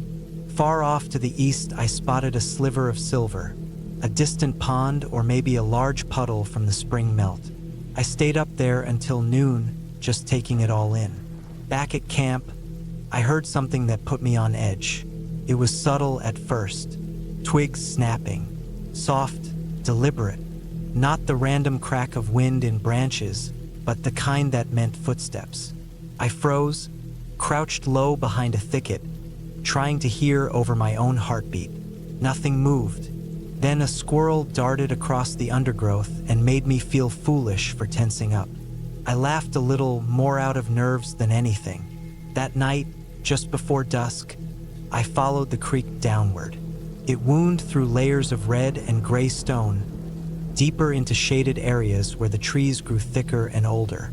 I noticed the change in temperature immediately. The air was cooler, the smell heavier, damp earth and rot, like wet leaves and old wood. There were bones along the way, small ones at first, probably rabbits, maybe a fox. But then I found a larger pile half buried beneath a mossy log.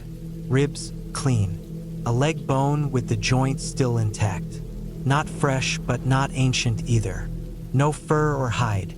It was strange, but I'd come across weirder things in the backcountry. I kept going until I hit a narrow choke point where the rock walls drew close together, funneling into a tighter section of the bed.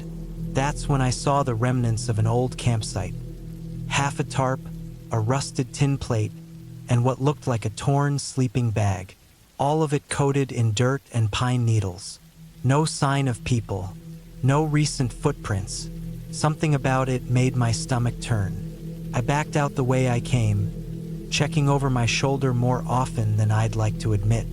When I got back to my tent, the fire pit had been disturbed. I was sure of it. The stones were slightly off-center, and some of the kindling I'd gathered earlier was gone. I hadn't lit a fire since the first night. I hadn't touched the pit that day. I didn't sleep much. Around 2 a.m., I heard rustling. Not animals, something heavier. Bipedal. My ears strained in the dark, trying to track the sound as it moved just beyond the ring of trees. I gripped the Glock under my sleeping bag and waited. 30 minutes passed before it stopped. To first light, I packed everything. I wasn't gonna stick around and hope whatever it was came back. But I didn't head straight to the truck. I had to go down and check the old creek one more time. Something about that abandoned camp bothered me. I retraced my steps carefully. The forest felt different. Still quiet, but watchful, like the trees were holding their breath. I reached the choke point again and crouched behind a fallen tree, scanning the ground. There were new tracks. Bootprints. Fresh, maybe a day old at most. I followed them a little further and stopped when I saw what they led to. Another small camp, more hidden than the last. This one looked lived in. There was a blue tarp over a low frame of branches, a makeshift clothesline with damp socks, and an old cooler half buried in the ground. Then I smelled it. Rot, not animal. There was a shallow pit nearby with dark stains in the dirt. Flies buzzed lazily in the air above it. I didn't need to get closer. I turned around and walked fast, gun in hand, checking behind every tree. Whoever had been staying there was close. I took a longer, wider loop back to my camp. My tent was slashed open, my food bag emptied and ripped apart. The knife I kept stashed in my backpack was gone. I didn't wait. I jogged with my bag bouncing against my back, the gun tucked at my side, breath ragged from altitude and adrenaline. It was 5 miles to the truck. The woods were silent, but my instincts screamed. I heard movement to my left about a mile in, crashing through brush. Someone running. I ducked low and veered hard to the right, cutting through thick pines, nearly twisting my ankle twice. The road finally came into view like a lifeline. My truck sat in the pullout, untouched. I climbed in, locked the doors, and peeled out so fast the tires threw gravel in every direction. I didn't stop until I hit the next town, over an hour away. I told the sheriff's office what I saw. They took a statement, and a deputy drove out with me that afternoon. He didn't find anything. The creek camp was gone. No tarp, no cooler, no signs of a pit. Even the bones I saw on the first trip down were missing. My tent was still slashed, though. That much was real. I never went back. Something or someone was living out there off the grid, and they didn't want company. I changed after that trip. Not in a dramatic way. I still camp, still hike, but never alone anymore, and never without backup. Sometimes I think about what I really saw, or almost saw. Whoever was out there had been doing it for a long time. I wasn't the first to stumble across that place. I might have just been the first to leave and talk about it. And when the woods get quiet now, real quiet, I listen harder, because I know silence can hide things too.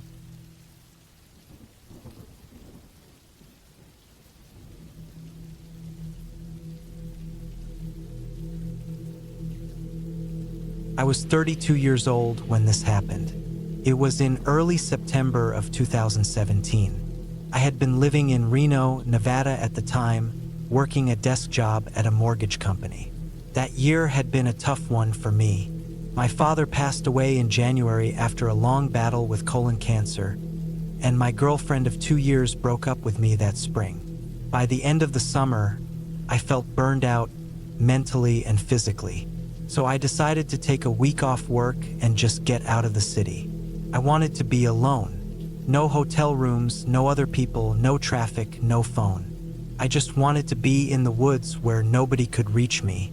I had grown up camping in Northern California and Southern Oregon with my dad, so being outdoors felt like the right way to reset my brain. It always did. I picked a spot I hadn't been to before, a place I found by reading through online forums. It was called Rock Ridge, a remote area in Modoc National Forest, near the California-Nevada border. Most people didn't know about it. The roads were rough, and there weren't any official campsites. But that was exactly what I wanted. I loaded up my truck, brought my camping gear, a rifle just in case I ran into any wildlife, and enough food and water for a week. I even brought a few beers and a paperback. Took me 6 hours to drive out there. The last 2 hours were on dirt roads that wound through hills and pine trees, climbing higher and higher until I was surrounded by nothing but forest. The place I found to camp was just off a narrow logging road that looked like it hadn't been used in years. There were old tire ruts, but the grass and weeds had almost taken over. The spot itself was flat and shaded by a half circle of tall pine trees, and there was a steep hill behind me that looked down toward a wide, grassy valley. It was quiet, so quiet that my ears rang for a few minutes until I adjusted. I pitched my tent, set up a little folding table, and got everything arranged by the late afternoon. The sun went down early in the trees. I made a small fire, heated up a can of chili, and watched the stars come out. There were so many of them it didn't seem real. I hadn't felt that kind of peace in a long time. It was the first night in months I didn't think about work or my ex or my dad's hospital room. I fell asleep easily. The second day was uneventful in a good way. I hiked around for a few miles, followed some animal trails, and climbed up to a rock outcrop that overlooked the forest for miles. I saw 2 deer and a coyote. The weather was perfect. No wind, no bugs, just the sounds of birds and my boots in the dirt. That night, I cooked some pasta on my propane stove, drank a beer, and listened to the distant hoot of an owl while lying in my sleeping bag. I didn't check my phone once, but the third night was when things started to feel off. It wasn't anything dramatic at first, just small things. I was gathering sticks and kindling before sunset, and I noticed some boot prints in the dirt near the edge of my campsite. At first, I thought they were mine, but they didn't line up with where I had walked. They looked fresh, and the tread was different than the hiking boots I wore. They were wider, flatter. I brushed it off and figured maybe they were old, or maybe someone else had camped here recently and I just hadn't seen any trace until now. Still, I felt uneasy. I slept with my rifle closer to me that night, just in case.